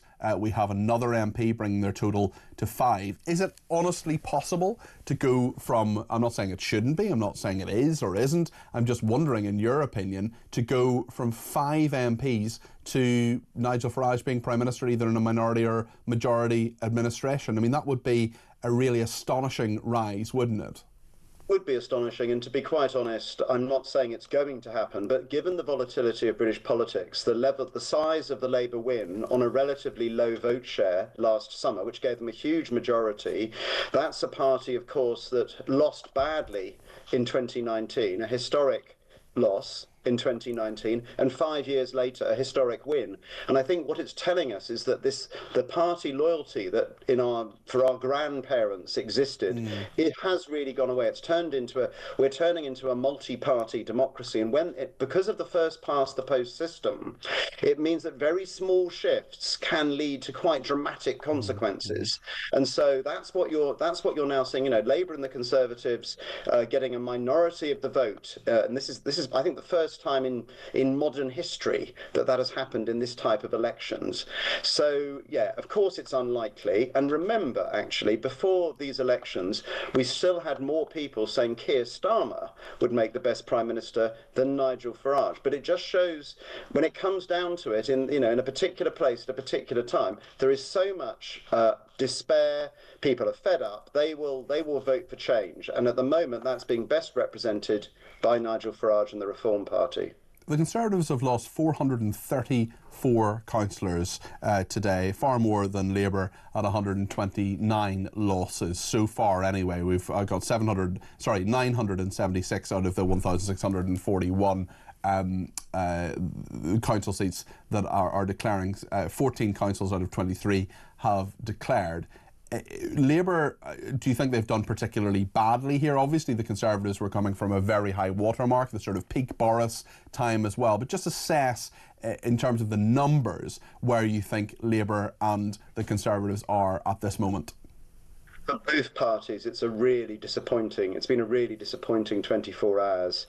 And I think, it's a wake-up call to both of them. Kemi Badenoch's gone nowhere. She's only a few percentage points higher than the Green Party in terms of overall vote share. So almost, in danger of irrelevance. But again, these are low turnout elections. They're the perfect place to register your protest. And of course, once they're running those councils, this will be the proof of the pudding. And there's some really important councils that Reform is now in charge of. Places like Kent, Lancashire, Lincolnshire, these are important big county councils they're going to be running, 7 in total, I think now. Let's see what they can actually do in office, because in the past, insurgent right-wing and left-wing parties have taken control of councils. It hasn't always ended well. How long does that take, in terms of polls, how long does it sort of take? How much of a chance do people give new parties? Reform has not had executive control in its lifetime as a political party. It's now going to have executive control in quite a number of councils. There are 7 of them. We have 2 elected mayors as well. How long do people sort of give them, and how much do people living in sort of target seats in, say, the west of England, for example, how much are they interested in what happens in Hull or hear about that? I just wonder how long it takes to sort of filter through, really.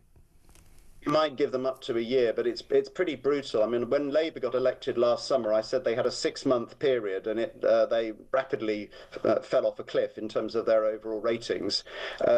Maybe in local elections, it's a bit more complex. People don't understand who's in charge. Central government, run by the Labour Party, of course, controls a lot of their money. But nevertheless, people will be looking to see can those councils make things demonstrably better on the ground. And with the way in which council, I think what unfortunately Reform is likely to discover once it goes into office is there is not a lot of fat left in local government for them to trim. They will talk about it in opposition, but once you're actually doing it, and the Conservatives have found the same, finding that money to spend on things like potholes, highways, the things that people notice, as opposed to the care of the elderly, which is where and social care generally, where most of the money is going, is going to be very, very hard indeed. Let's see what they can do. Is Kemi Badenoch in any way an asset to your party at the moment?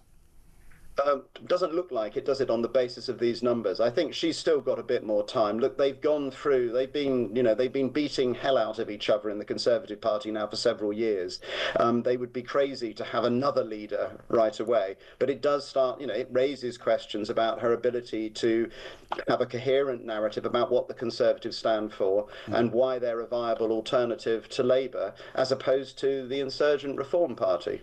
Ben, thank you. That is Ben Page there. He is Chief Executive of Ipsos, which is an opinion polling company, one of the biggest in the UK. What do you think about what he said there? 0344 499 1000. Darren sent me a voice note on the local elections. This is what Darren has to say.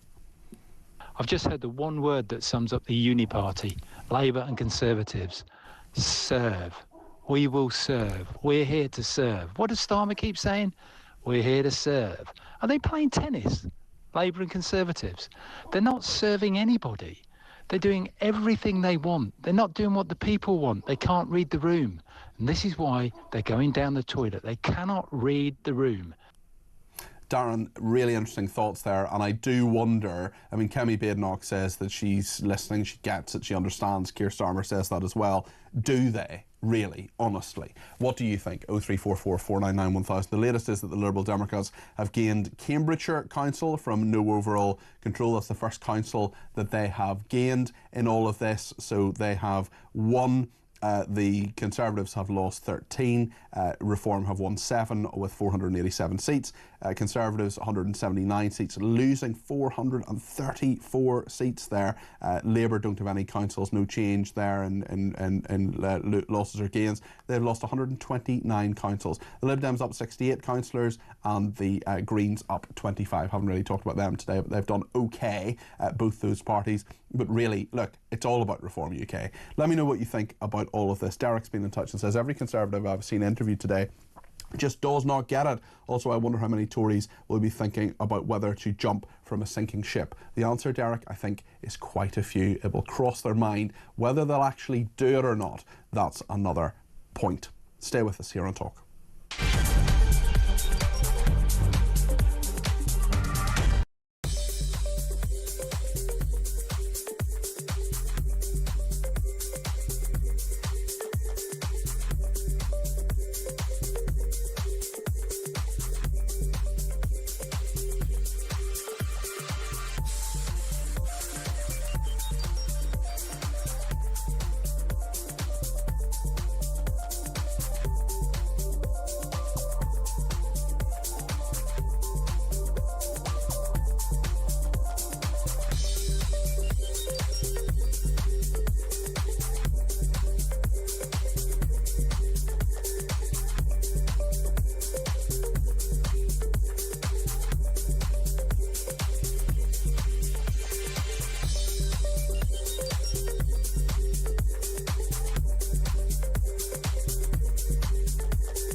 across the UK.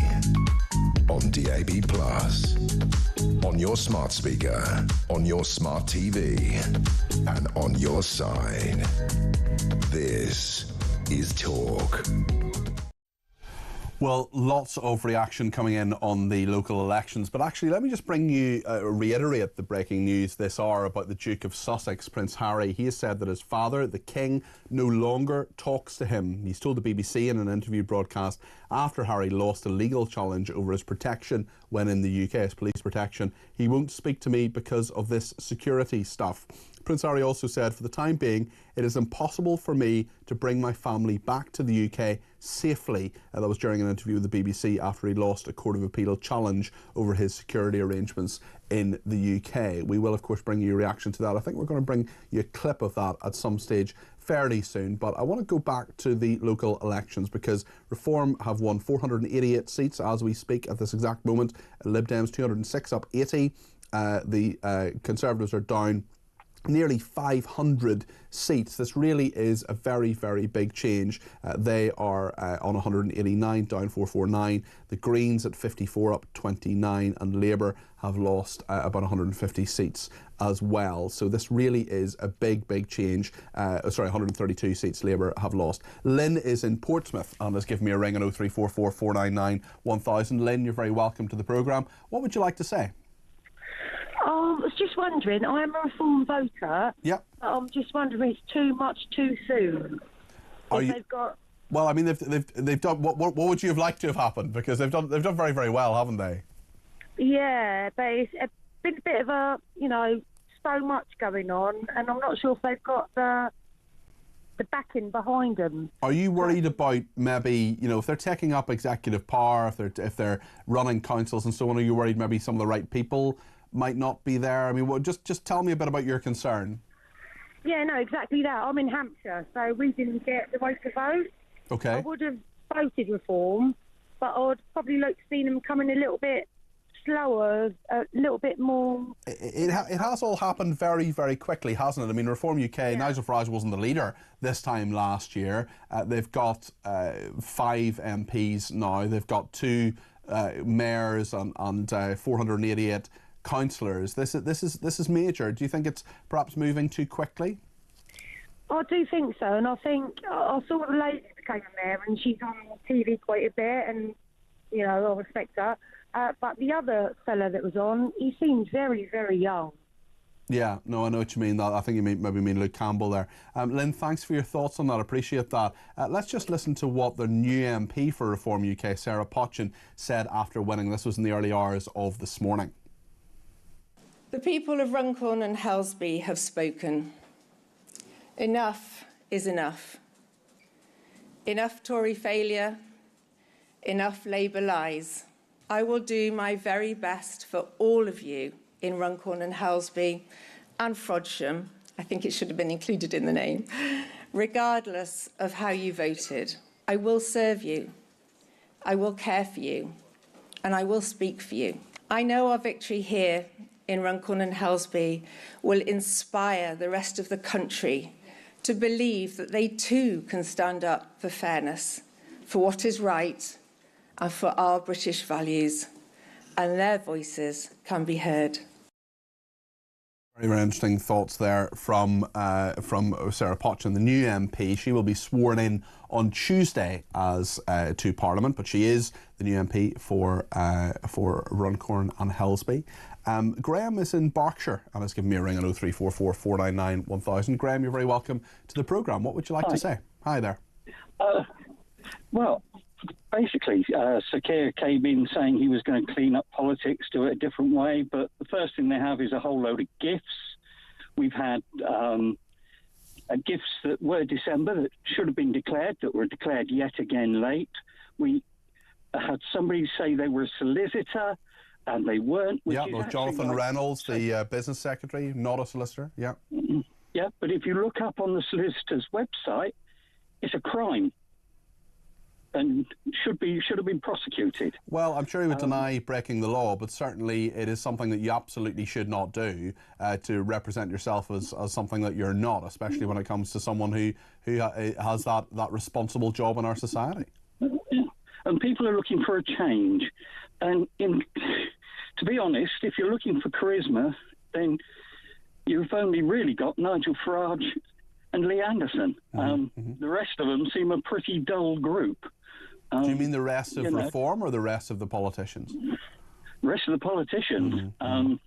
You know, and also cleaning up politics. We don't want to go down the American route of insults and that. You know, it's... We're sort of there already a little bit, perhaps, Graham. But, I mean, given that Reform are now in power in 2 different mayoralties and many 7 different councils as well, what sort of a job do you think they'll do, Graham?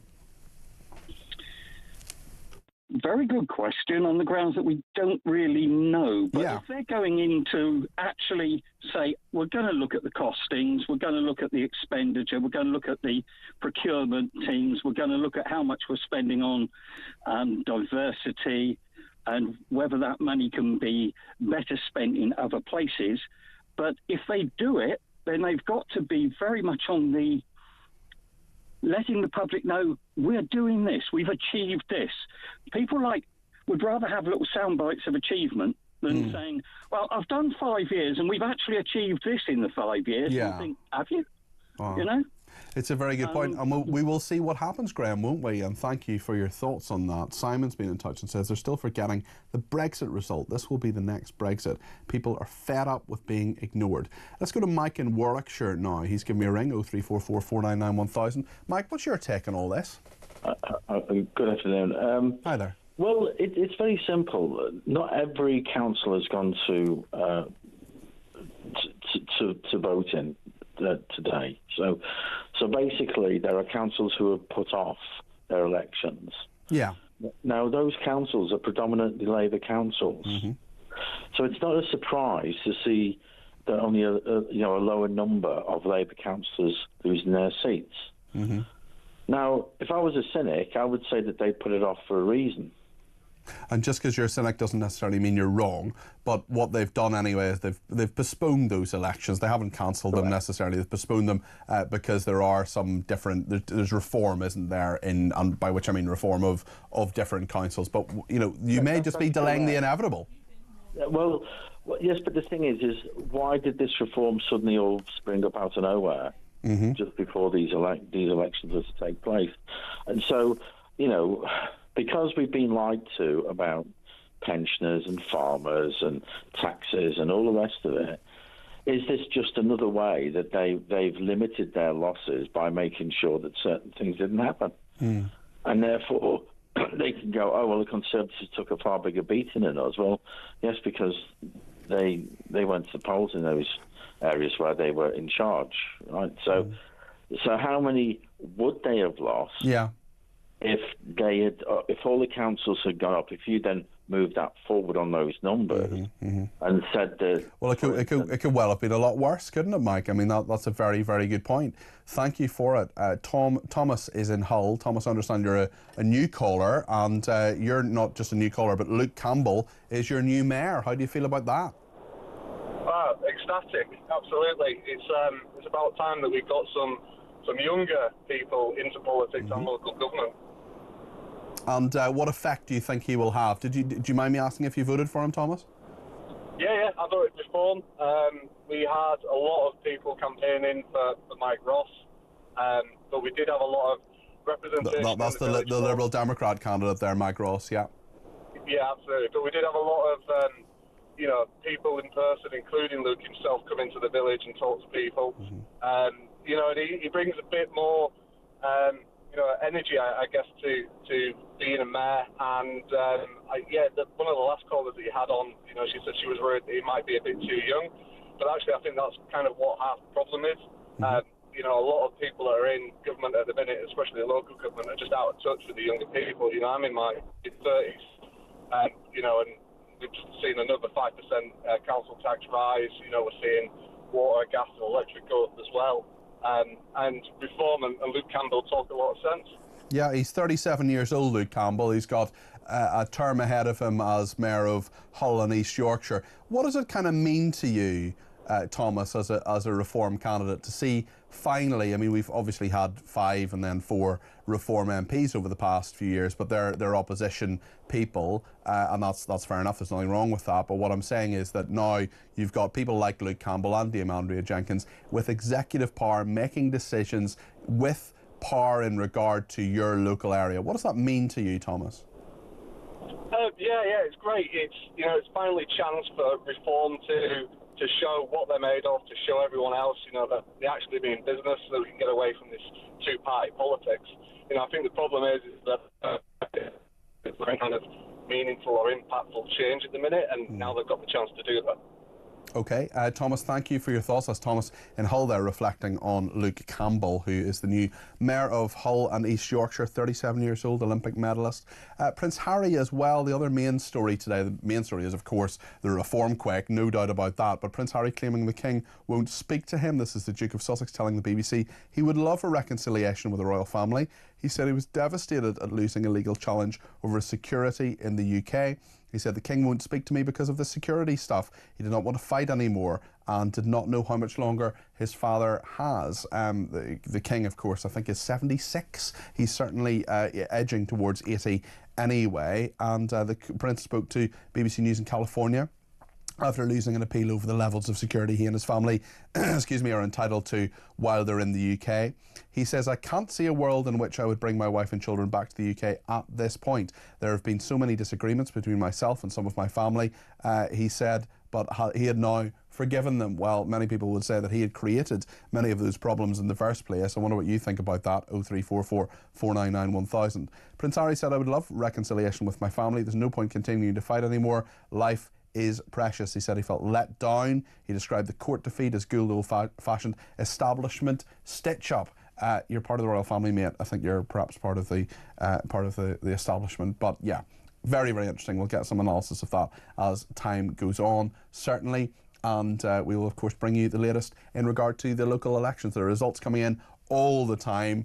Reform UK, maybe even by the time we come off air and Kevin O'Sullivan comes on air at 7 o'clock, we may well Reform may well have 500 councillors. They're edging towards that number. We will, of course, bring you right up to date with all of that as time goes on. And just to answer what Graham has asked me, can you clarify you're properly attired today and not inflicting your legs on your colleagues? That is Graham in Bushy. I am wearing the shorts again today. A photograph has been taken, and by popular demand, it's not really popular demand at all, but a couple of people have asked me to tweet it out, and I'm wearing white socks rather than black socks today. All of that is, of course, incredibly important, but after the show I'll tweet that picture out, and you can make of that as you will. But let me know your thoughts on important issues such as the local election and Prince Harry as well, actually. 0344 499 1000. Stay with us, because we're going to talk to Paul Bristow, one of the few Conservatives who's actually done well. He is the new Mayor for Cambridgeshire and Peterborough Combined Authority. We'll ask him what's gone wrong for his party, and indeed right for him, over the last 24, 48 hours or so and beyond.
lost his legal challenge over the level of security he receives while in the UK. We can cross now to the Court of Appeal there and speak to Julia Atherley, Home Affairs correspondent at The Sun, who's been following this ruling. Julia, good afternoon to you. Tell us what's been happening.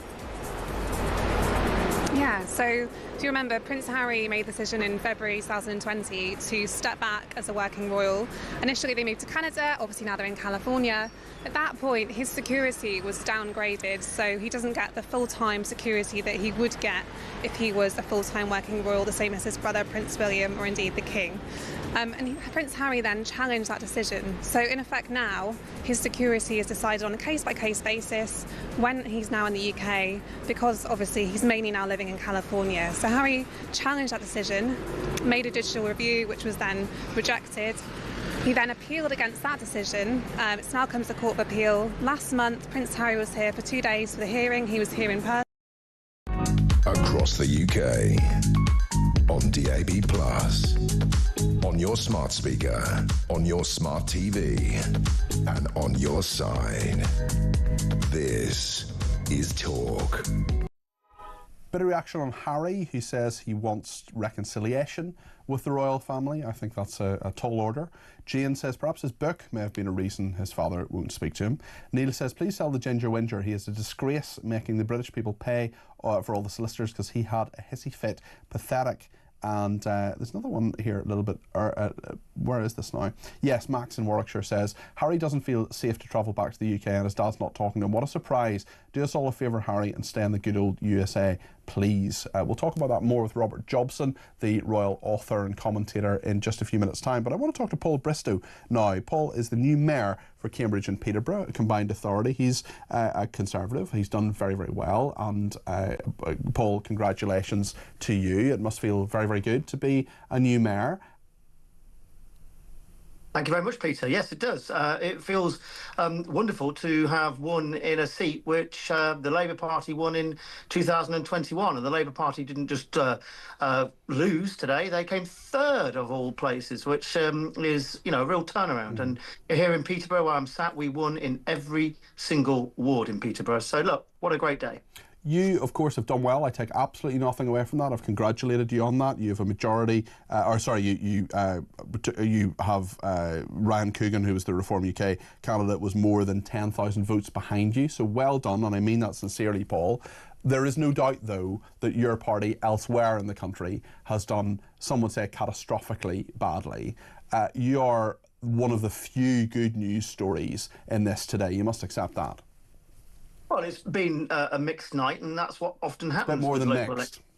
Well, it's been good in Peterborough and Cambridgeshire, for example. Okay, but fair enough. it's but look, that's what often happens at local elections. People vote for all sorts of different reasons, and here in Cambridgeshire and Peterborough, I think I did well because I had a plan, and I have a plan for delivery. I think the Labour mayor has a poor track record, and I was able to set out how we can have a mayor, much like in West Midlands, where we had Andy Street, much like in the Tees Valley, where we had Ben Houchin, big personalities delivering on big projects, and that's what I want to do here. But look, it's been a mixed night, there's no doubt about it.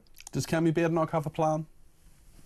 Well, absolutely. Of course she has a plan. She, her ideas are to not just announce policies willy-nilly. She wants to sit back and wait. I think that's probably wise. But what we've got to do is show that we're up for it. Do you really think it's wise? I mean, she's been there for 6 months and she doesn't appear to have made much of an impression, especially when you look at the results today. Well, what we've got to do is show we're up for it, and we've got to show that we want to be back in power. That means doing many more channels like yours. You're not going to be back in power with results like today's, though. And as I say, well done for your own personal vote. But across the country, 23 different areas, quite a number of mayoralties, with the exception, obviously, of Cambridgeshire and Peterborough, which you've won, and you personally have won. I mean, you just haven't done well. Well, look, 4 years is a very long time, OK? And as I said, it's been a mixed bag. You look, Andrea Jenkin, right? She's just been elected in the area next to me. I mean, how long is it going to be until she falls out with Nigel Farage? I think I'll give her a chance. She hasn't even taken up executive power. She will on Tuesday. And certainly Reform UK have had their troubles, but your party absolutely has as well.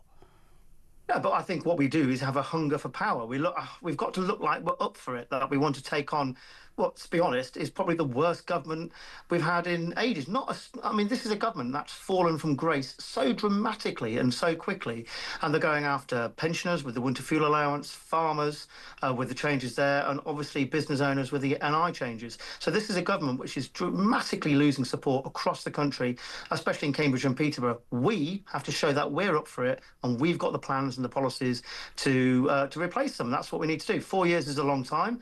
I've shown we can do it. We did it in Cambridge and Peterborough. Let's do it across the rest of the country. Why do you think things happened for you positively in Cambridgeshire and Peterborough? What has kind of cut through, and what's the difference between your message there and the rest of the country? Well, I think I had a clear plan. We've got a manifesto of 40 plus pages. And look, what I also So was the plan not clear enough elsewhere in the UK? You asked me why I did well. I'm explaining to you why I did well. And I think the other thing I demonstrated is that we need a mayor who's people have actually heard of. In Cambridge and Peterborough, I can wander into any town, any village, Peterborough or Cambridge, and ask 100 people who the mayor is. And most of them wouldn't even know we had a mayor. So that's the challenge we've got to do. We've got to strike out big personalities, big characters, show a bit of vision, a bit of ambition. That's what happened in Cambridge and Peterborough. We need to do that across the country, show we're up for it, and this government will lose the next election. Will they lose the next election to you, or do you think Reform UK will be the government of the next government of this country? I don't think people tend to vote for protest parties at a general election. It's not a protest party anymore. It's a party of executive power, is it not? You've got, they've won 488, I think was the latest number of councils. That's more than a protest vote.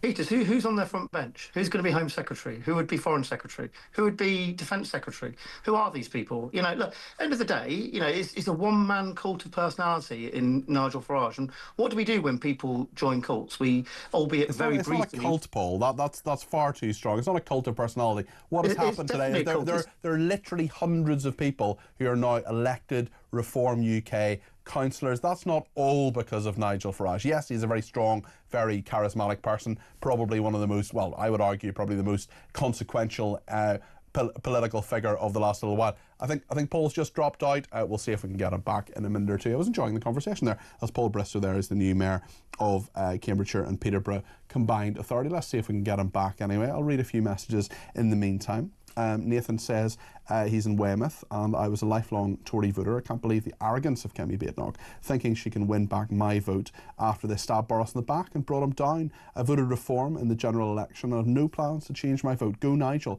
Great day for ending two-party politics. Chris in Newbury says I was a cautious Reform member. So as an ex-Tory, my attitude was to join and see how it goes. See if others feel the same. The country has spoken. I am now all in, says Chris in Newbury. And Claire in Buckley says, great show. What a great result for Reform today. Seems people are waking up and having the courage to show Labour and the Tories we've had enough. We didn't have elections in Wales yesterday, but we'll have the 7th election next year, and I can't wait. I hope Welsh Labour are quaking in their boots. Labour has destroyed our beautiful Wales. Nearly everyone I speak to says they will be voting Reform, says Claire. Well, I think Claire's on the money here. And next year in Wales, and not just Wales actually, I think Scotland as well with their Scottish Parliament elections. I don't think Reform are necessarily going to have power in Scotland, but they could be the biggest opposition party. There's a lot happening. There's a real change happening in our country. Any sign of Paul Bristow? No, we can't seem to get him back, unfortunately. But there's a lot that's happening, a lot that's changing in regard to this country. A few more messages. Andrew in Herne Hill says, serve. For the last 20 years, politicians, both Labour and Tory, have served themselves. Maybe Reform will be different. Laura says the situation between Harry and his father is sad. We're going to talk about that more in a minute or two. Harry needs to remember that he has brought a lot of this situation upon himself. Being detrimental on an American TV show didn't help his cause. Also, if the UK is so dangerous, how come he went to a war zone recently with Ukraine? Yeah, well, certainly he would have had protection there from the Ukrainians, but it's a matter, I think, of his wife and kids that he doesn't feel that they would be safe in the UK. Jill in Wolverhampton, talking about Harry, says, please, he's lost his court case. I don't want him or his family over here. Trust, he's the one who wrote the book. The man is an idiot. Paul Bristow says, we have a hunger for power. They had it and did nothing with it. Another Paul says, Paul Bristow is pushing voters towards Reform and not away.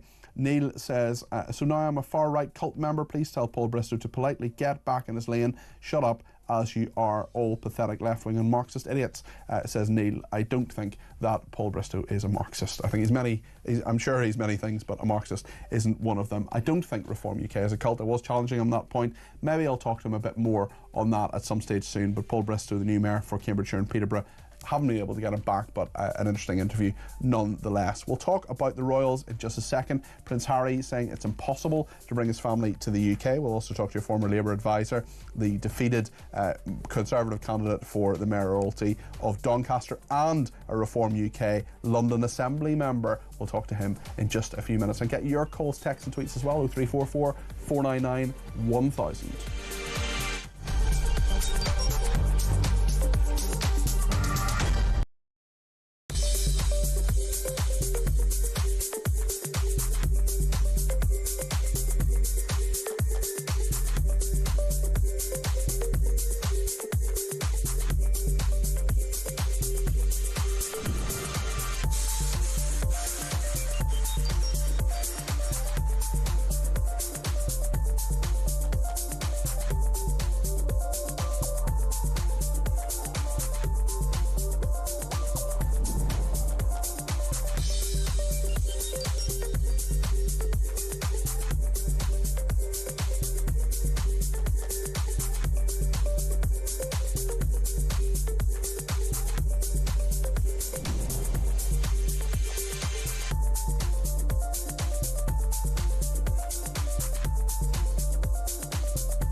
Across the UK, on DAB+, on your smart speaker, on your smart TV, and on your side. This is Talk.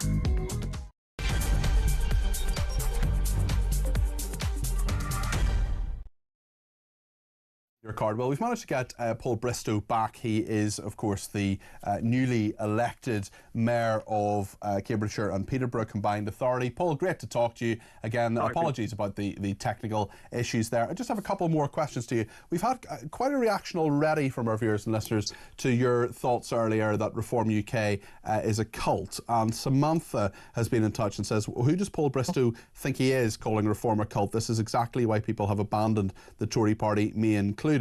And Rollo says, so now I'm a member of a cult as well as a far-right racist misogynist. I think that's referring to previous comments that Keir Starmer made rather than you.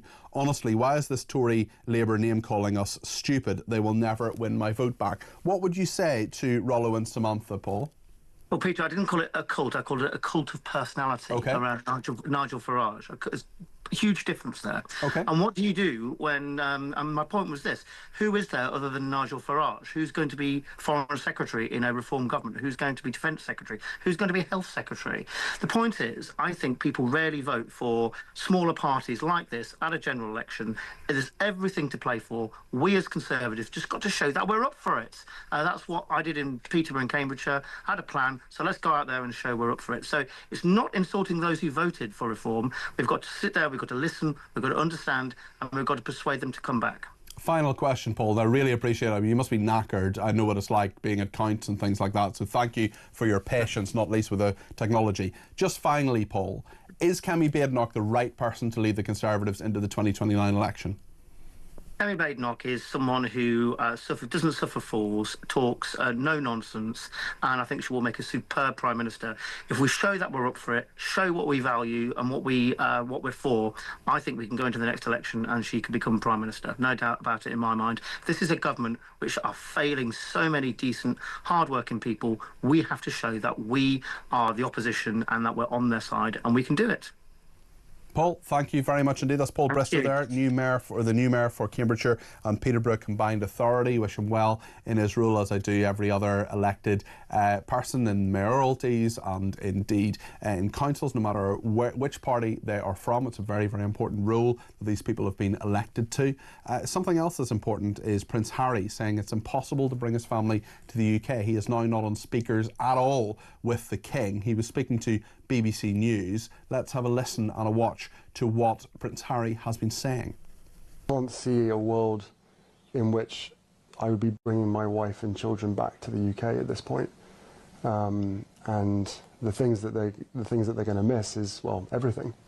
You know, I love my country. I always have done, despite what some people in that country have done. So that's Prince Harry there talking about how he wants to come back to the UK, wants to bring his family here to visit, but that apparently won't happen. The King not speaking to him, but Prince Harry wants reconciliation. Maybe he shouldn't have written the book. Maybe he shouldn't have done the interview with Oprah Winfrey. Maybe he shouldn't have called people in his family racist. Do you think that might have something to do with the fact that they're not talking to you? Do you think he has perhaps some level of personal responsibility? Robert Jobson is a royal editor and a commentator. Robert, you're very welcome to the programme. Is Prince Harry connected to the same planet as the rest of us, do you think? Well, as you're saying, he wants everything, doesn't he? He wants his cake, he wants to eat it. And the reality is, his father warned him very, very clearly about this before he made that decision to walk away and to do his big dramatic act of Brexit, his Megxit, as it was all called, and he headed off on his freedom flight.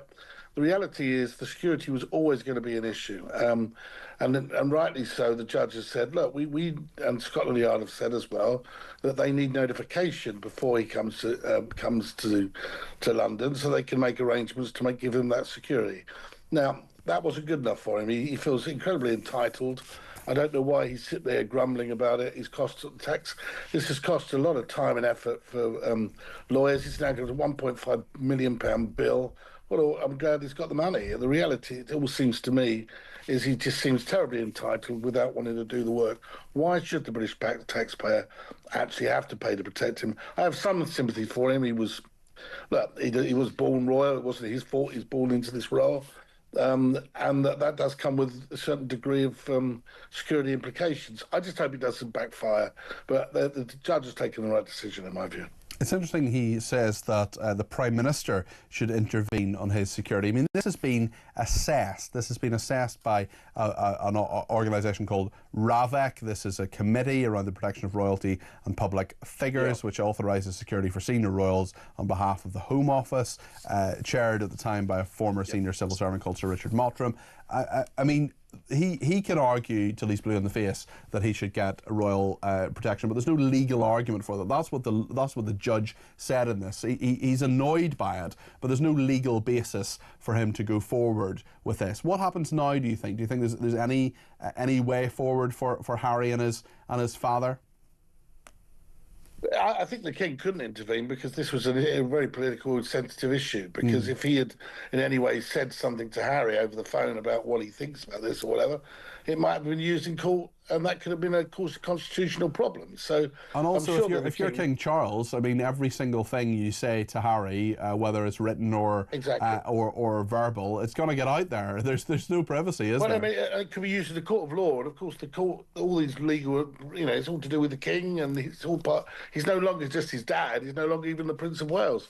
He is the King. Therefore, he can't get embroiled in all this. But Harry seems to be incredibly entitled, and he just seems to not understand that the moment he took that decision to walk away from public life and to no longer be a public person in the way that he was, there's no reason why you and I should be paying for anything that he does. He's a very rich man.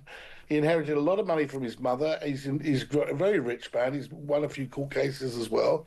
Made a lot of money from his book, in which he attacked the very institution that he thinks, the very country essentially, he can say he loves his country till he's blue in the face.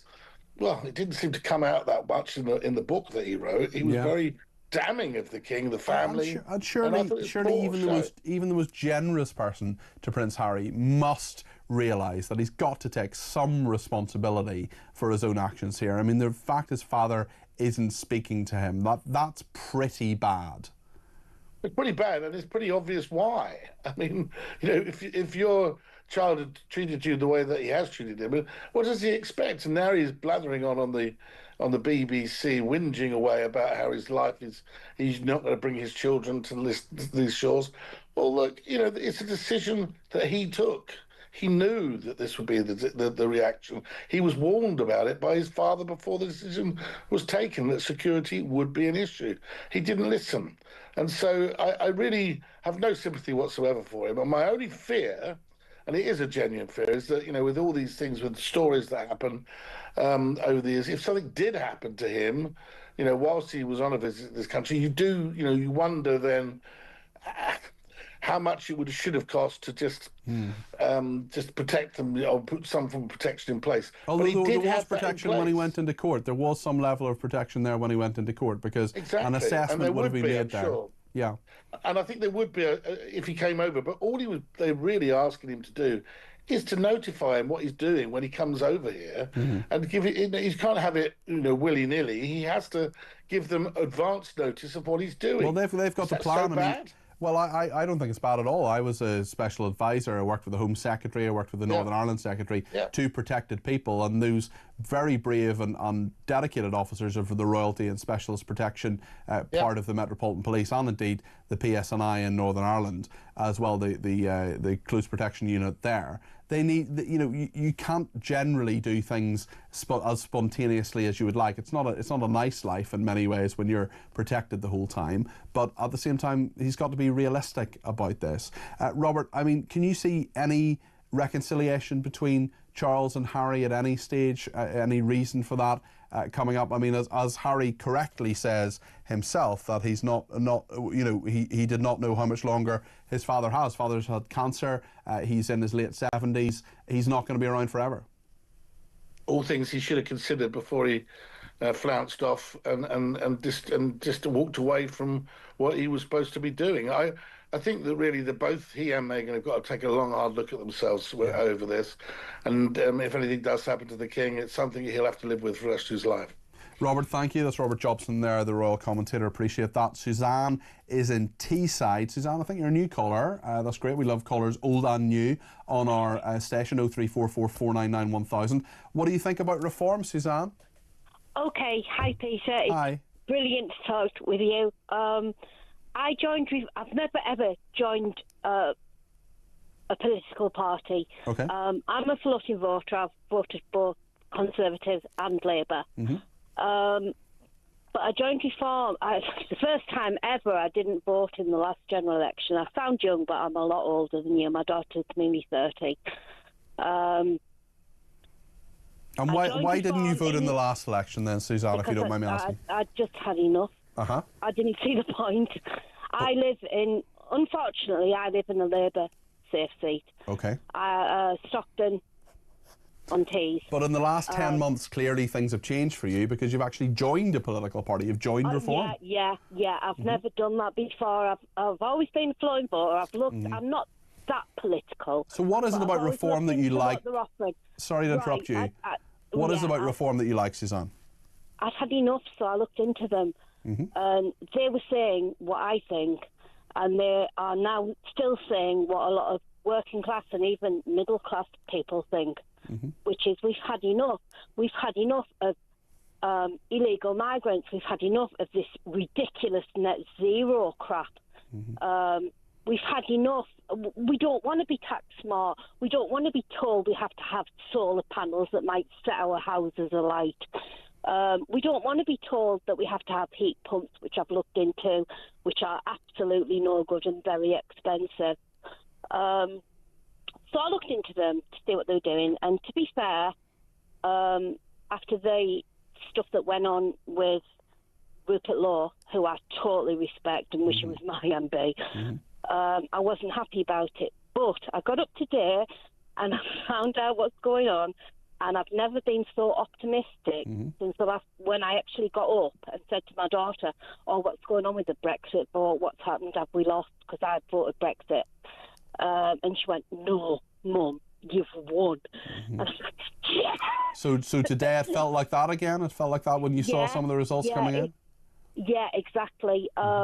It's time we were listened to, and okay, Reform might not be perfect. We've not given them a chance. We don't know. We'll see what happens, Suzanne, and all these listening. Yeah, all these people who say Reform are going to be rubbish, and they're not going to. I don't think that for a minute. Well, give them a chance. If we haven't run anything yet. Well, give them a chance and see what happens. They can't be as bad as many other people who've done it in the past. Suzanne, thanks for your call. Good call, first call, but don't let it be the last one. Appreciate that. Give me a ring anytime. And Andrea's been in touch on text and says, I'm really pleased my hometown is all Reform. Let's hope they can do a good job. My worry is that Labour will sink us to the point any party will be able to bring us back. Stuart says, ha, Peter, these Zoom interviews really provide politicians with an ideal excuse to drop out of a difficult interview and blame it on the technology. In fairness to Paul Bristow, I think he did freeze there. And yeah, it does happen from time to time. We've all been on those Zooms. Well, maybe not all of us, but a lot of us have been on those Zooms, and different Google Meet calls and different things freeze and all the rest of it. That's just the technology that we live in. But it's great, actually. It's really good from our perspective in that we can talk to all sorts of people, at the drop of a hat. And one of them we're going to speak to in just a second, actually, is Nick Fletcher. He was the Conservative candidate for Mayor of Doncaster. He's a former Conservative MP for Don Valley. He's lost that, and it'll be really interesting to see what his views are on why things went wrong. Stay with us here on Talk.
Dame Andrew Jenkins has won this by a country mile, and I think we're going to win a number of county councils. I'm pretty confident we're going to win Lincolnshire County Council. And of course, the big news we've just had out just a few minutes ago, you've been touching on the breaking news that we have won the parliamentary seat of Runcorn and Helsby by that narrow margin of 6 votes, but a win is a win, and it's going to be very exciting to welcome Sarah Pochin to Parliament next week.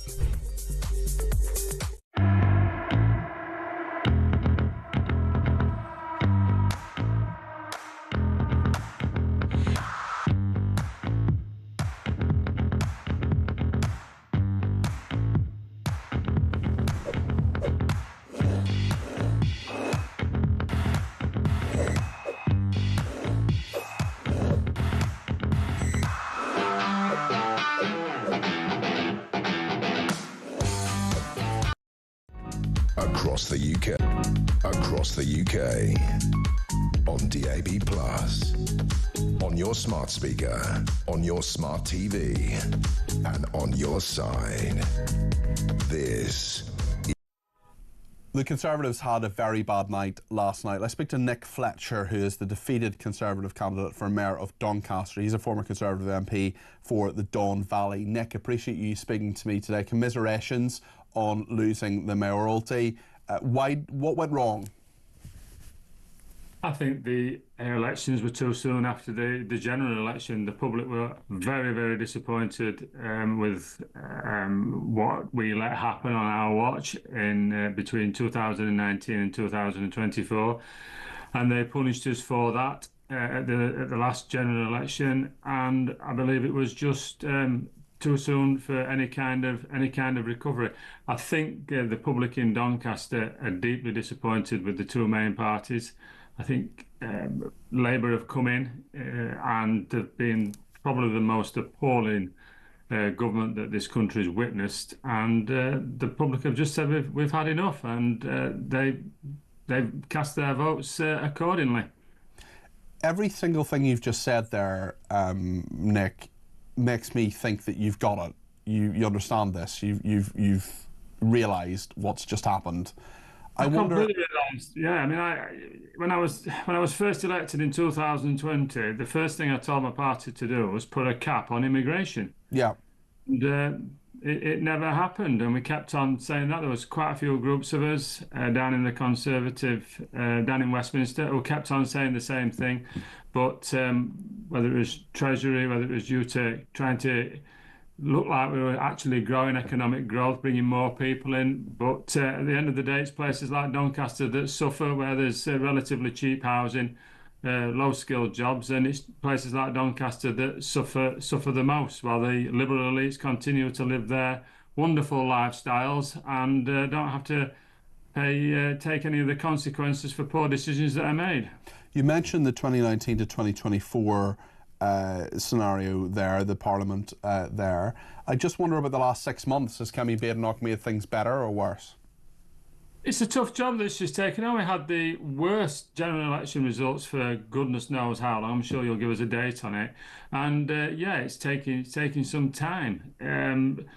As I said, these elections were very, very close. Next year may look a little bit different. We'll have to see. One thing's for certain: Reform have actually got their hands on some power now, and we'll see what they make of that. I am expecting it to be a bit of a car crash in Doncaster with a Labour mayor and so many new Reform councillors. Do you think the Conservative Party needs to bow to the inevitable and do some sort of deal with Reform UK? I've said this on many TV interviews since my election defeat in 2024 and the election defeat last night. It's probably above my pay grade. That's for somebody else to make that decision. I can't see someone like Nigel Farage wanting to do any kind of deal at this moment in time. He's flying high and he's loving the limelight. I think the question is what's in it for him really at this point, especially when they have such a large vote share.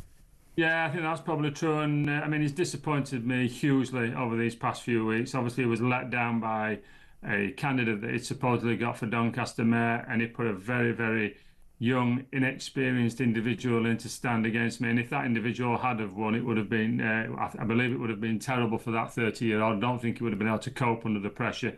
He wouldn't be allowed to make a decision like that within a company. I'm sure it would have never have happened. And I believe they had a lucky escape. That young man had a lucky escape. And but unfortunately, we've been left with the incumbent Labour Mayor Ros Jones, who's just been part of the managed decline that we've had for the last 12 years in Doncaster, my hometown, which is, I'm afraid, it's on its knees. What happens now, do you think? Because the Conservatives clearly are being pushed into third, even fourth place in some various parts of the country. The projected national vote share puts them on 15%, even lower than some other polls and so on. It just seems to be going from bad to worse for them. It's not just about the last 14 years. It's not just about the election 10 months ago. It's since then as well. Things have got worse for the Conservatives.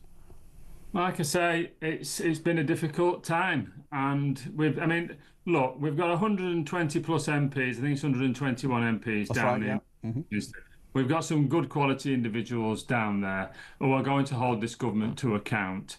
We've got some very, very new, inexperienced councillors and now mayors across the country with reform who are going to have to perform. I don't think they will. I just don't. I think, as I say, I think the way that the council and the mayor is set up in Doncaster now, I think that's going to be very, very difficult for Doncaster. And so people will look at that and go, this is not working out how we thought it was. Hopefully the MPs down in Westminster can really start making some ground, and it can turn around. And this time next year there'll be a set of elections again, and we'll see what happens there. But there's no point in denying it. This is not we're not in a good place. And what's really concerning is that I stood in Doncaster because I love Doncaster. This is where I've lived all my life. I genuinely do believe I was the best person on the slip last night, and due to national tides of opinion, unfortunately Doncaster re-elected a mayor that's not done very well for my hometown for such a long time. Do you, in your heart of hearts, see Kemi Badenoch leading the Conservatives into the 2029 election? Well, I have to say, I mean, I've spoken with her today, and obviously she was disappointed, and she understood my disappointment too. It's a difficult call. Next election, as I say, it's still too close. I mean, I do wish this election had been next May, and I think things could have looked a little more different. Next year, we will have to see again if they're disastrous again like this. Then obviously, there will be questions. There'll be questions asked. Everyone has those questions. But if things go like I want them to go, if Kemi continues, because I think we've definitely seen some green shoots from her over these past 6 months, past 3 months. Really? Well, what have those green shoots been? Because that hasn't been reflected in the results today. Yeah, as I say, it's still very, very difficult. I mean, what we're seeing at the moment is we're seeing such a disastrous government that I think many people who are voting are blaming all the decisions of the Conservatives and all the decisions of Labour on... Well, that's a fair point, Nick. I'm sorry to interrupt you, but that is a fair point. And what a number of people who watch and listen to this station are talking about is a kind of uni-party idea, an idea that the Labour, Conservatives, maybe even the Lib Dems are the same. But, you know, you have had, even charitably, to say Labour have had a tough time in the last 10 months. Certainly there have been a number of decisions that have been deeply, deeply unpopular. But if the Conservatives can't capitalise on that, where's the recovery here? Where are those green shoots you talk about? Well, it's the same as what Kemi's been saying. I mean, I do think that when I was down in Westminster, I often saw too many decisions and too many policies almost made on the hoof, and the answer seemed to be, let's spend money on it. The answer is, we'll put so many billion to this and so many billion to that and so many billion to this, instead of actually really thinking through what the issues are, making laws that appear to be popular with the public rather than actually making sure that the laws that we've got are enforced, because I think that's one of the major issues that we've got. Nothing seems to be enforced across councils, across police, across all kinds of things. So I think Kemi's coming around now and she's really thinking about what we need to do before having any knee-jerk reactions. And as I say, I think these elections have just come that little bit too soon. OK, Nick, commiserations. Nick Fletcher there, the defeated Conservative candidate for Mayor of Doncaster. He's also the former Conservative MP for Don Valley. Nick Fletcher there. We'll talk to Matthew Torbett in a second, a former Labour advisor, in terms of what had gone wrong for Keir Starmer and why. Could there be a reshuffle over the weekend? I think it's probably not going to happen now, but we'll see where Labour goes from here. I want your thoughts as well, of course, between now and 7 o'clock, 0344 499 1000. Just a reminder, I'm back tomorrow and indeed on Sunday from 10 o'clock in the morning. We'll speak as well before 7 to Alex Wilson. He's a Reform UK London Assembly member, because we definitely want to get Reform's thoughts on what has happened. We've heard from them at various points today. We heard from Nigel Farage on Morning Glory this morning. They've had an astonishingly good time, an astonishingly good set of elections, certainly. Maybe not that astonishing to some people. Let me know your thoughts anyway. 0344 499 1000.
Across the UK, on DAB+, on your smart speaker, on your smart TV, and on your side.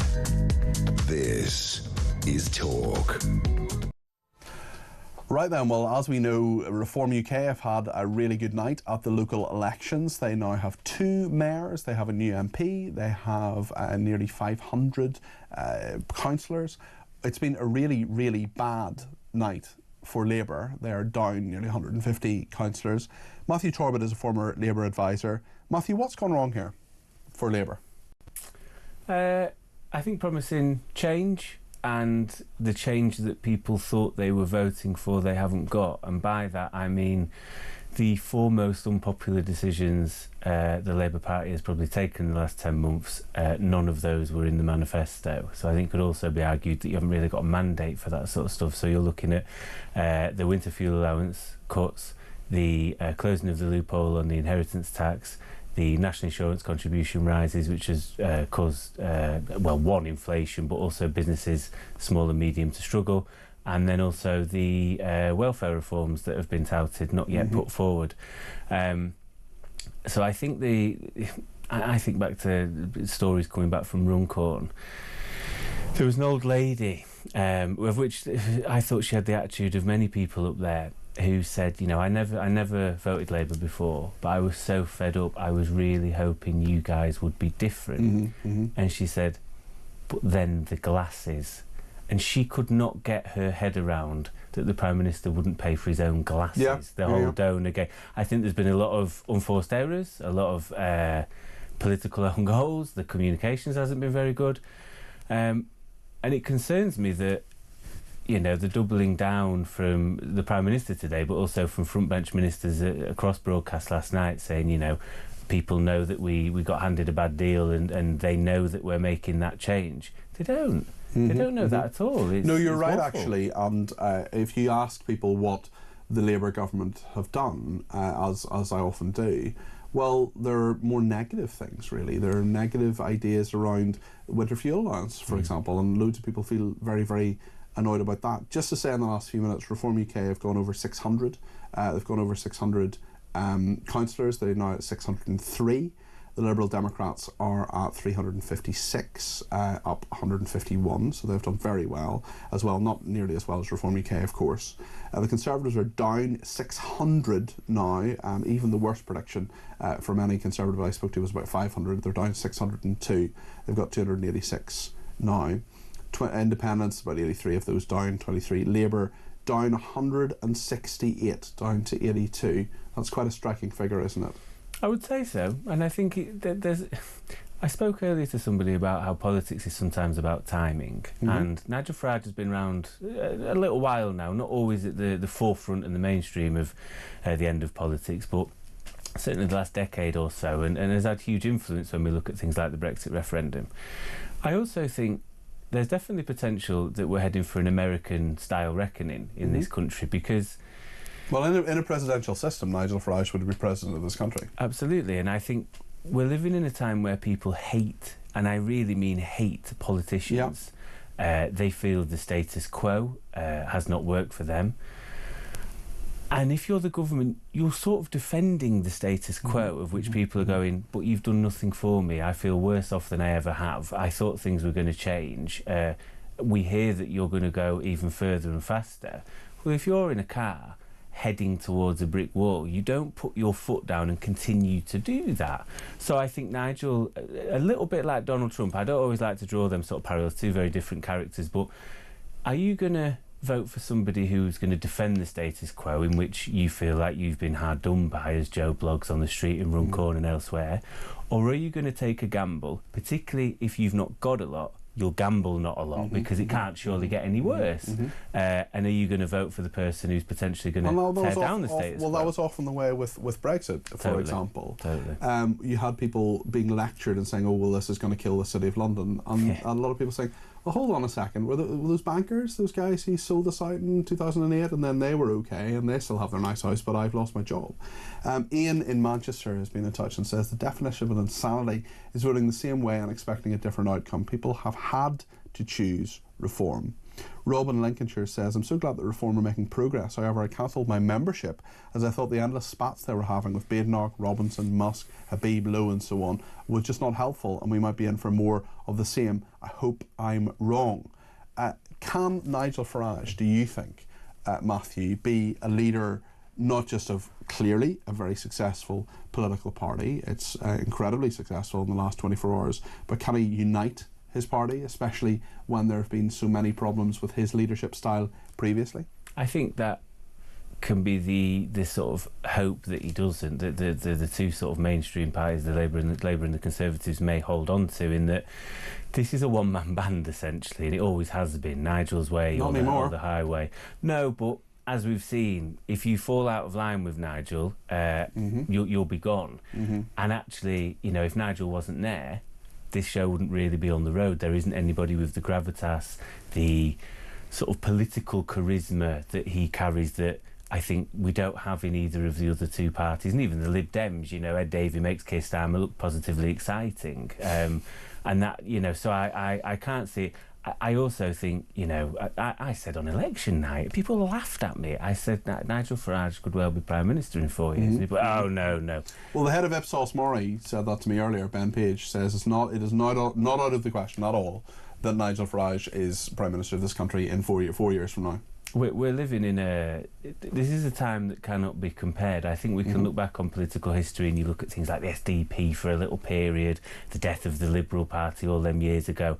This is a time like no other because of the the instability, true instability around the world, which is causing knock-on effects around Europe, but certainly we're feeling the effects of things like increased immigration, the people crossing the channels, the fact that we can't differentiate between potential genuine asylum seekers and economic migrants on the coattails of those sorts of people, and people feeling like there's definitely a feeling, I think, in the UK that people are skipping the queue ahead of you, especially if you're trying to play by the rules. And it was interesting when I heard an interview with Nigel Farage earlier on today where he talked about just that really simple concept of fairness, that where people are saying, you know, highest taxation since the Second World War as a proportion of what the country makes.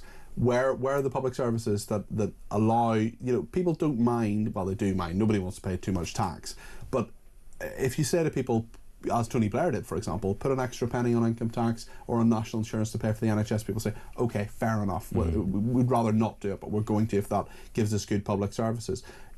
Nigel Farage talking about value for money and fairness, and I think those two concepts, which are of course related, could be they're really straightforward, because people say, you know, I work hard, and there's a question I often ask on my programmes: what is the virtue, what is the value, and what is the reward for playing by the rules? Because there's loads of people who don't, and they get loads of good things in their life. Yeah, and I think it's sort of strangely probably part of British culture. We're maybe not alone in it, but the idea of fairness, I think, is definitely a very British thing, and that's where MPs in the Labour Party appear to be sort of waking up from a slumber of going, oh no, something is happening, sort of probably 10 months too late.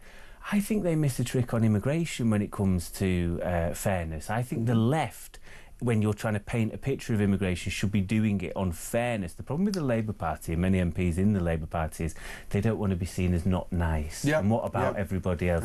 I think what we should be doing is talking about processing people offshore from a security point of view, but also from a fairness. If you are fleeing war in Afghanistan, Ukraine, or wherever else, then you're entitled, I think, to hear your case and whether you should be granted asylum or not. You should be able to do that, and we can't because of the 1951 convention, refugee convention, that we signed up to when the world was very different and we were opening our arms post-World War II to lots of Jewish people and otherwise. We should be able to process people in British embassies in different countries. We should have pinch points. If you're fleeing somewhere like Afghanistan, you've got sort of Syria, and you've got a sort of an offshore processing place in Turkey, for instance, and people aren't making those crossings. First of all, you're smashing the gangs as such, because if there is somewhat of a safe and legal route, they're not making those channel crossings. And the optics-wise, people aren't turning on their telly seeing big boats crossing every day and going, well, they're going in a 4-star hotel now. But people in the Labour Party need to wake up. It's not about, not being nice or otherwise. It's about a sense of fairness that the British people feel that isn't currently there from the current government, in my book. Do you think there'll be a reshuffle? He's got to do something. And I think, you know, he's got 12 months. He's absolutely got 12 months. You think in 12 months' time there could be a new leader of the Labour Party? Before last night, I thought he had 12 months, because this is one thing. Him and Kemi will survive this. Terrible night for the pair of them. I think the big test will be Wales and Scotland, and the polls will tell you that Labour are on course to lose Wales for the first time in its history. Yeah, in a quarter of a century. And also lose Scotland after the years in the history, not the history of Wales, but the history of devolution in Wales. Exactly. Yeah. Now, if that's the case, I think the pressure becomes insurmountable, because if you're an MP on a very small majority, of which Labour have got a lot of, you're going, I've got to start saying something, because I'm going to lose my seat. I think that's where you have to have a Joe Biden-like conversation of, thanks, Keir, you turned it all round, you did it in 5 years, but if you stay, we're not going to win. Go out on your own terms, or be the, I think, only ever one-term Prime Minister, one full term. Nobody's ever come in with a landslide and then gone out the other end in potentially another landslide, who knows. So he's got 12 months, and I don't see how he personally turns it round. He doesn't have the charisma, he doesn't have the political wherewithal, I don't think. And the vision, I think the vision isn't there, sadly. One thing about British politics at the moment, it ain't boring. It hasn't been since 2014, let me tell you. Matthew Torbett, thank you very much. He's a former Labour advisor. Really interesting thoughts there. What do you think? 0344 499 1000. We will speak to someone from Reform in a second, Alex Wilson, who is their London Assembly member. Stay with us here on Talk.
On paper look like a small margin, but it's a huge win. Yeah. I mean, we've won something here in a safe, historic Labour seat, one of their safest seats in the country.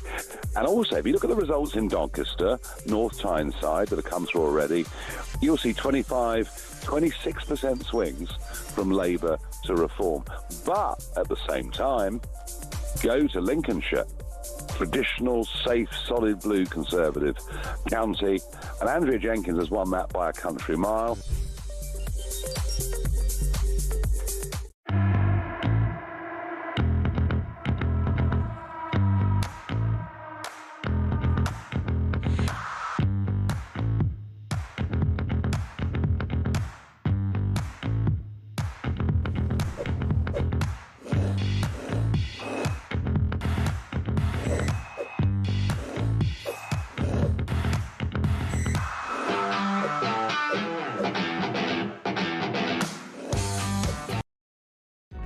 Across the UK, on DAB+, on your smart speaker, on your smart TV, and on your side.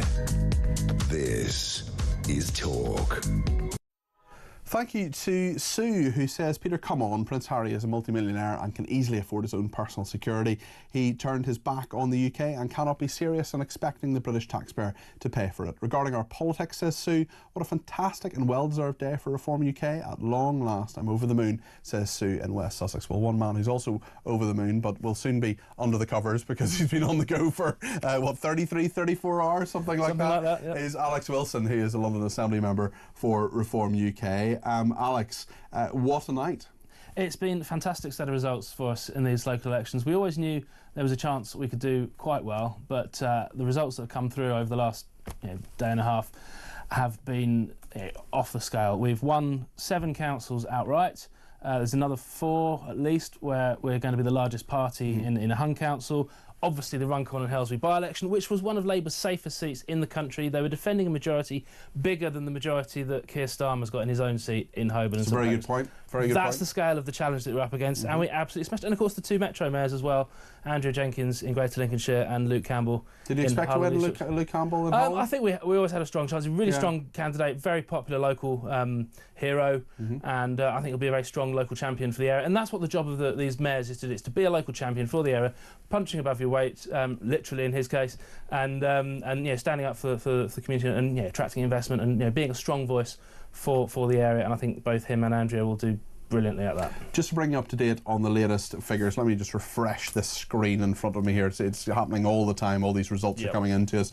Reform UK, 614 councillors. Liberal Democrats are 360. That's up 155 for them. The Conservatives are down 615 councillors at 292. Labour down 170 at 84. Independents down 23 at 84 as well, the same number as Labour. And the Greens are up 42 at 74.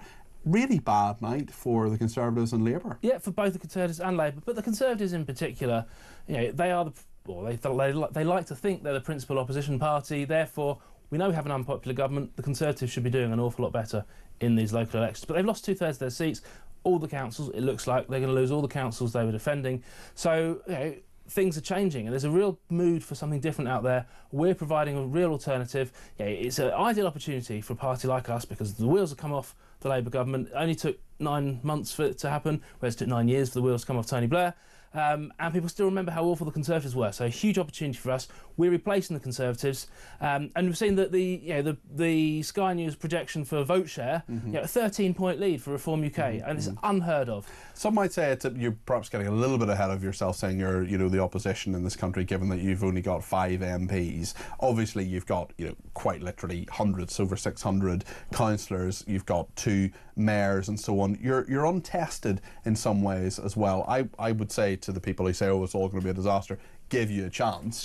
People are taking up their rules on Tuesday, and including the Runcorn MP. Will there be, over the next few days, what does Reform UK do to prepare for that executive power that they haven't had before? Well, the council groups, now that we have all these council groups, will be meeting to sort out who's going to be their leaders and work out their positions and how they're going to then take these things forward. There'll be support from headquarters and the central party in making sure people know what they need to be doing and have access to training, advice and so on. And I'm very happy. I mean, I was a councillor myself for a number of years. I'm very happy to offer some guidance if people think that would be helpful. But really, it's about taking this opportunity. And yeah, we are untested in local government. We don't have a track record, but that means we don't have a track record of failure. You look at the other parties, they've got years and years of experience, and look at the mess they've made. We've got the councils that were up for election yesterday. Collectively, they're at £12 billion in debt. There's a whole lot of waste. We want to go in there and audit these councils really, really thoroughly, find the waste, deal with that, get the finances back on a level playing field, and that way you can protect the frontline services that everyone wants and deserves and needs and relies on. Nigel Farage clearly isn't a one-man band. Clearly this isn't, as one the new mayor actually of Cambridgeshire, Paul Bristow, put it earlier on, said there was a cult of personality here. But there's no doubt nonetheless that Nigel Farage is a very charismatic, consequential politician. I would argue the most consequential politician in British politics in the last 15 years. There is certainly a sense that he could be the next Prime Minister. We've got the head of Ipsos, the huge polling company, saying that earlier today. That is someone who is an independent person saying that. That's not a party political person. Are there other people coming in behind there? Are they building up the party? Because the question you have to say with a party which has 5 MPs, and that's fair enough, I take nothing away from the victory, the huge victory that Reform UK has had over the past 24 hours, but people can quite reasonably ask, well, who would be the new Home Secretary? Who would be the new Health Secretary, for example? Because those numbers just aren't quite there in Parliament yet, anyway. Sure. Well, that's another reason why it's so important that we got these results we did in these elections, because it will give people who've just got elected an opportunity to shine and develop and prove themselves as we build our team and we build a team of people who can speak with authenticity and authority on a whole range of issues.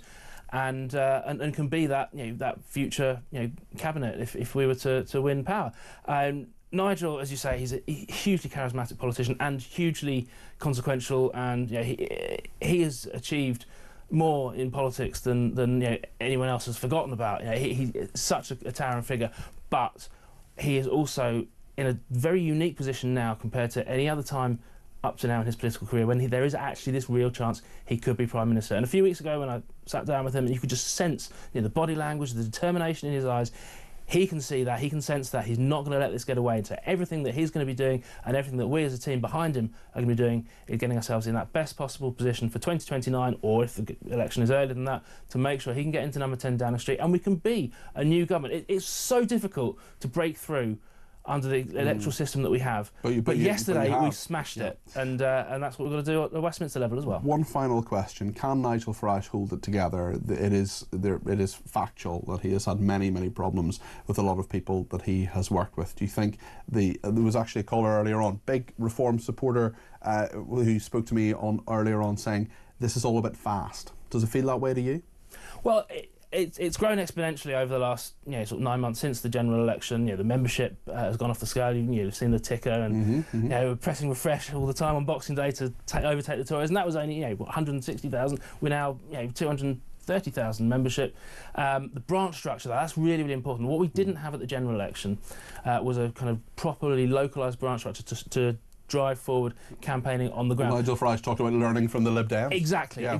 Our election success in the general election was driven by the air war, the media, the fact that Nigel came back and got us all that coverage and interest. But that's baked in now. It can only happen once. So to move things forward, to take those next steps forward and make sure that we become much better at targeting and exploiting a given vote share and making sure that it's in the right places at the right time. Learn from the Lib Dems, obviously not policy-wise because they're bonkers, but in terms of structure and strategy and campaigning, yes, we can learn from them and we can do it even better. Alex, go and get some sleep. That's Alex Wilson there, Reform UK's London Assembly member. Appreciate him joining me live in the studio today. Incredible night for Reform UK, and certainly Lisa in Cardiff has some thoughts on that. She's given me a call on 0344 499 1000. Lisa, what would you like to say? Good evening, Peter. Thank you for taking my call. Good evening. We're very pleased with the results. We've always voted because we realise the importance of said voting. We joined Reform. We've never been affiliated to a political party.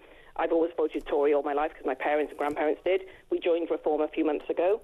And my personal thing is Reform is speaking for the majority of the public vibe that has been building up over all these years. We've had 14 years of Tory rule. They've done nothing. They haven't listened, right? And that is the key. And the Westminster bubble is great. Happy them, lucky them, right? But they haven't listened, right? Emphasis on listen to the public of this country. Yeah. And that's why there's so much anger. Everyone I speak to feels the same. And I know we sort of say, oh, you're very brave to admit it, because we're quite frightened to admit it, to be honest, because we might be racist or we might be this. Well, you're not, Lisa, but I know what you mean. There is that worry about, the stigma necessarily, but clearly people are deciding, this is fine. 618 councillors, that hasn't come from nowhere. Yeah, and we've had enough, you see. And we, the working classes, the lower orders, not the high echelons, now are taking matters into our own hands and voting the way we feel, because we've had enough. Okay. And Lisa, I just want to... I don't know if Nigel will be, I don't know him, but he may not be the Prime Minister, but we certainly need an end to this two-party system we've had for all my life that doesn't really achieve anything. Lisa, I just want to get another caller in, but let me just ask you one more question before you go. Of course. Do you see Reform as part of the government, or at least a big party, in the Welsh Senate elections? You're sitting there in Cardiff. Please, God, because we've had Labour for decades. Yeah, 25 years. No comment. Listen, no comment. well, I think we can probably surmise what you might say. Lisa, thank you for that. Mark in Lincolnshire is on the line. What would you like to say, Mark? You're very welcome to the programme. Hi there, Peter. Great show as ever, my friend. Thank you. Right, yeah. Obviously, it's been a great night, continuing on to today for Reform. I'm a UKIP member, you know that. Yeah, I fully accept, I'm not an idiot. I fully accept that Reform are probably going to be the party that end up taking the mantle away from the Uni Party as such. My only concern with them, one of the major concerns I have with them, as I've always said, is the democratisation of the party. Yeah. Because the sheeple are out there, they're voting for Reform, they're thinking they're getting something, and I don't think they're going to be getting what they think they're getting. And the problem with that is... There is that big question, isn't there, about whether Nigel Farage can hold things together? Well, yeah, because the problem is, he has gone more centre ground. He seems to go further and further left.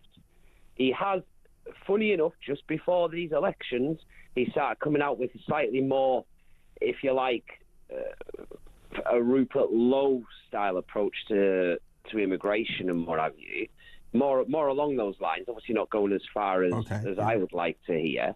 And that kind of sounds to me a lot like, well, this is just the Tories, isn't it, really? Because this is what these politicians do. Although it's clearly resonated, Mark. We'll have to leave it there, unfortunately, because I just want to very quickly get in Jules from Bedford. Jules, we literally have about a minute left. You have some thoughts on Kemi Badenoch. Go ahead.